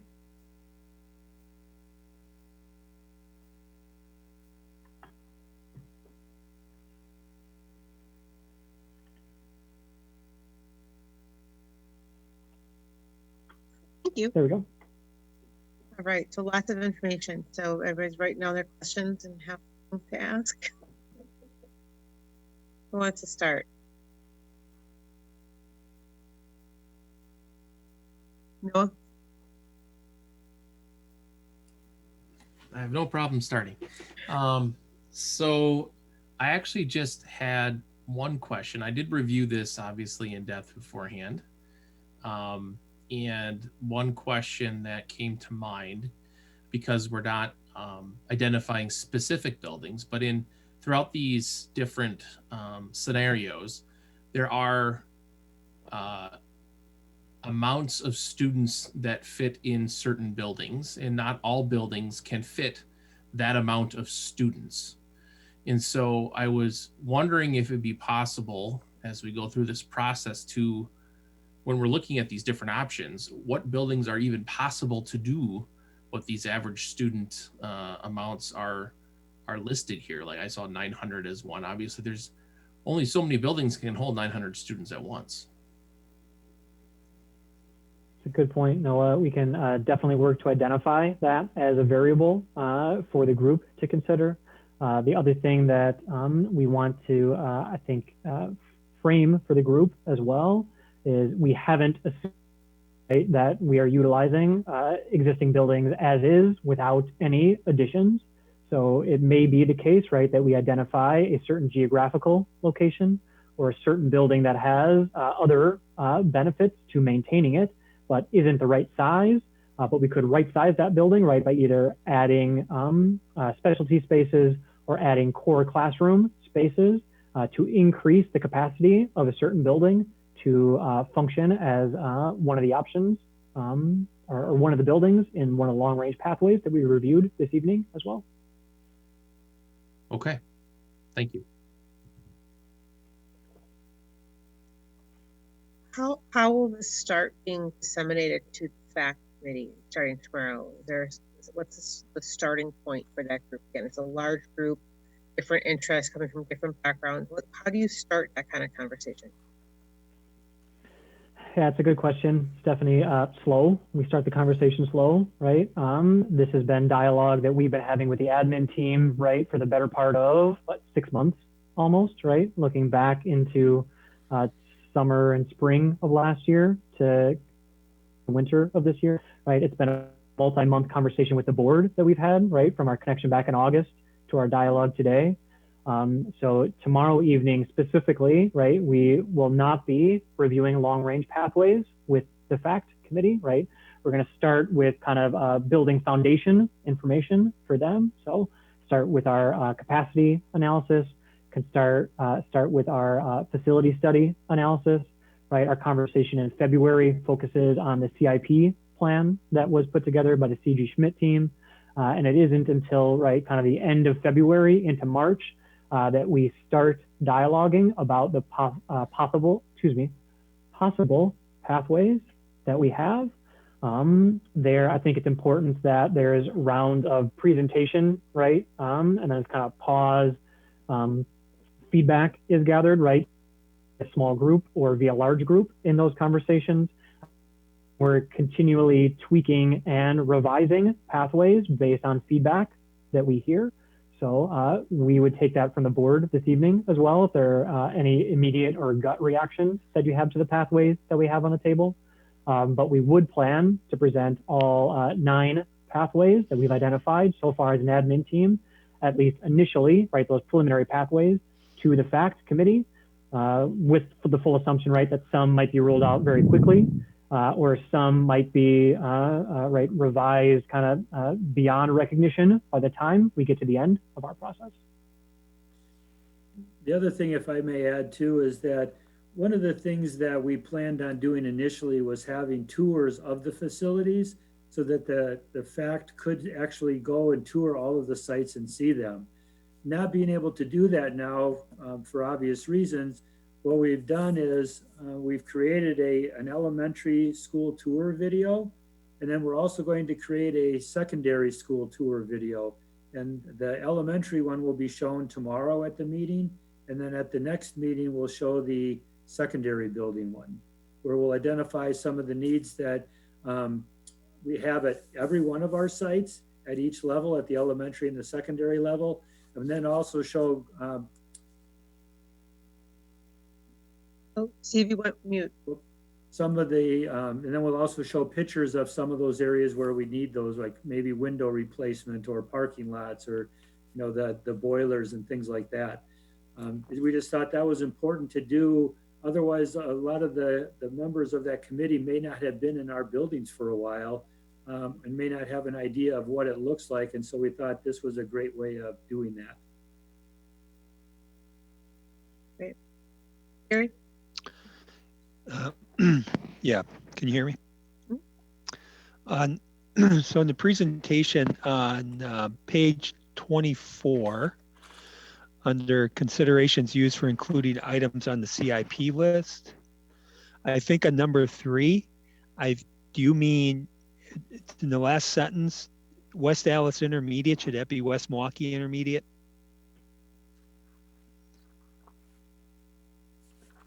It's a good catch, Gary. Excuse me, good catch, Gary. I think that is likely. We'll review that with the CG Schmidt team just to make sure those buildings are identified correctly. Okay, and then still on item number 3, would we take then the cost? So then if you go to page 26 where you have the cost, this 2020 CIP projection, would the item in that number 3 from page 24, would that then increase the cost of the CIP projection for those schools? Mark and Rebecca would kind of throw that to one of you. Let me just read the note to make sure I'm on the right one with you, Gary, and then I'll see if either I or Rebecca can comment. So the note number 3 says some costs were not included for structural issues or massive water infiltration because of many different options and significant design costs would be incurred to describe the solution. These were specifically at General Mitchell Elementary, and we had West Allis Intermediate is what the note said, and Lane Intermediate Schools. So I think the note was really saying that I think there's a lot of options and opportunities with the facilities that exist. And so it seemed like it was excessive for them to take a look at adding more costs to this to address these structural issues. To answer your question, Rebecca, you can correct me if I'm wrong, but if we were to take a look at the structural issues, it would increase the CIP numbers that we presented. For those 3 schools, okay. Yep. Correct. That would increase that's not included in the current cost right now. So you would have to add that on top of that. Okay, thank you. Yep.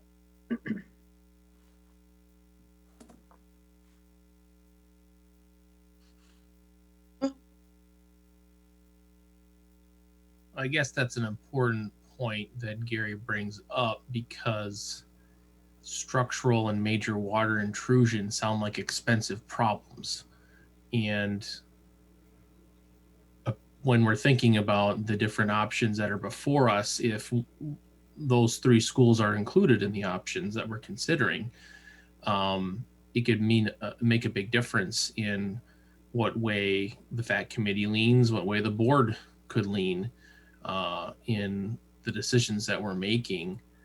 I think knowing if West Allis Intermediate is really West Allis Central or West Milwaukee Intermediate will make a big difference in that understanding. But I guess for me anyways, with some of the problems that we're aware of in some of our school buildings, I was expecting to hopefully see some of those estimates come forward because I think it will make a big deal and difference in the routes that we go.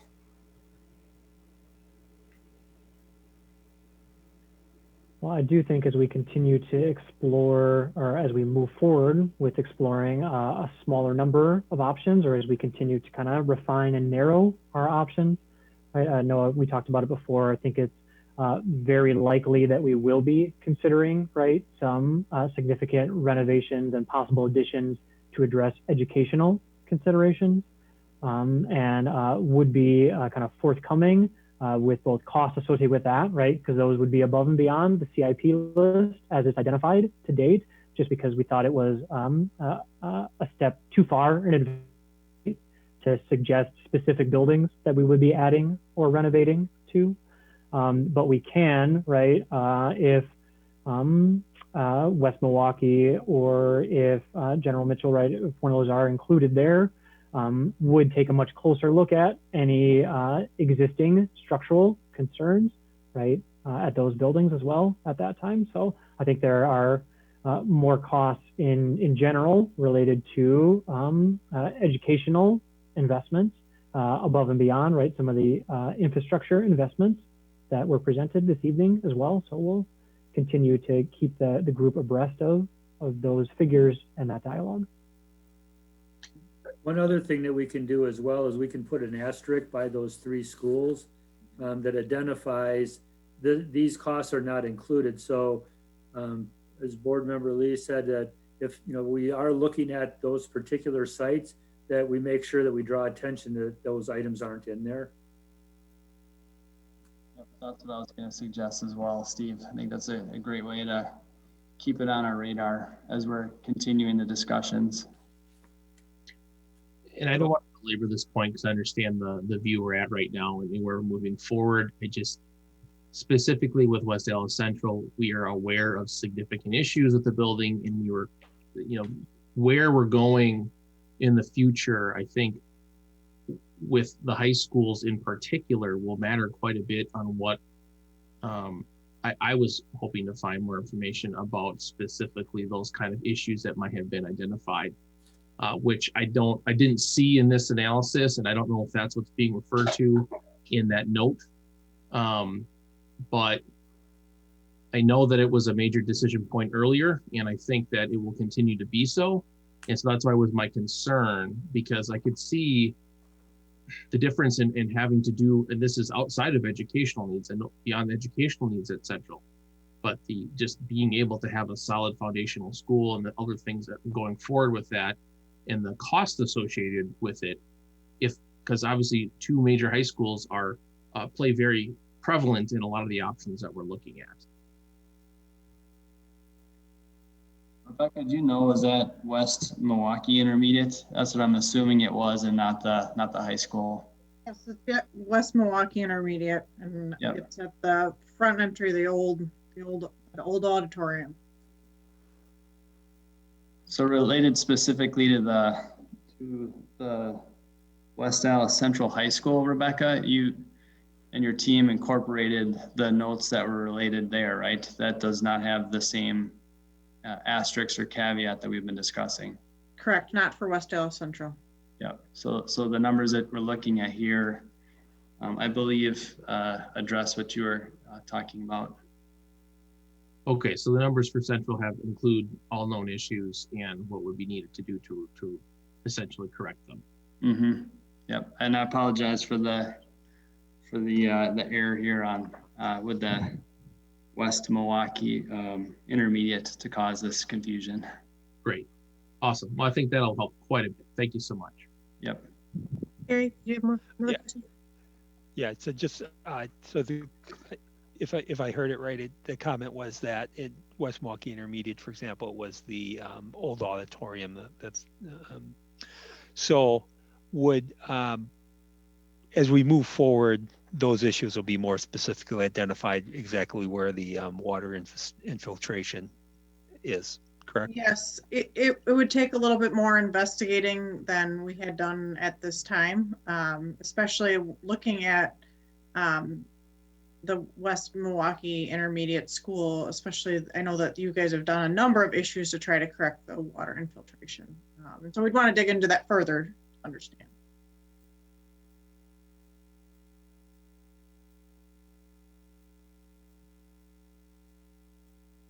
Questions? Yeah, from the group this evening. Kind of overwhelming. I know. I think that's why I went a little quieter. It's a ton of information. Mm-hmm. Yep. So let me ask the question. So obviously the FACT group is meeting every 3 weeks, I think it is, going forward.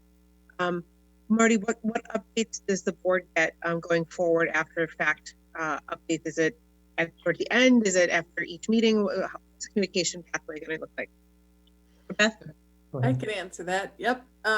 There will be note taking at the meeting, and following that we'll be writing a summary, and it'll be listed on our website for everyone. And I suppose if there's some more specific information for the board, that Marty would put that in the board Friday updates or something of that nature. But we plan to be very transparent as we walk through this process together. Great, thank you, Beth.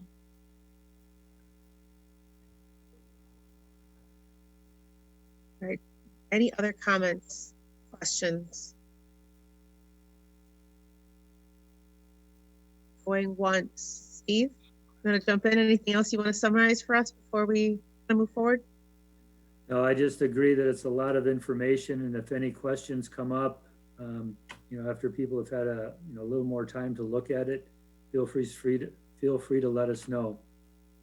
Like I said, there is a lot of information. I'm just glad that given everything that's transpired in the last 10 months, that we're still pretty much right on schedule where we thought we would be. Yeah, would echo that, Steve, right? Any questions from the board, feel free to translate those to district admin team members, and then we can make sure we get answers to those as well. Thanks for the time this evening. Appreciate the dialogue with the group. Great, thank you guys very much.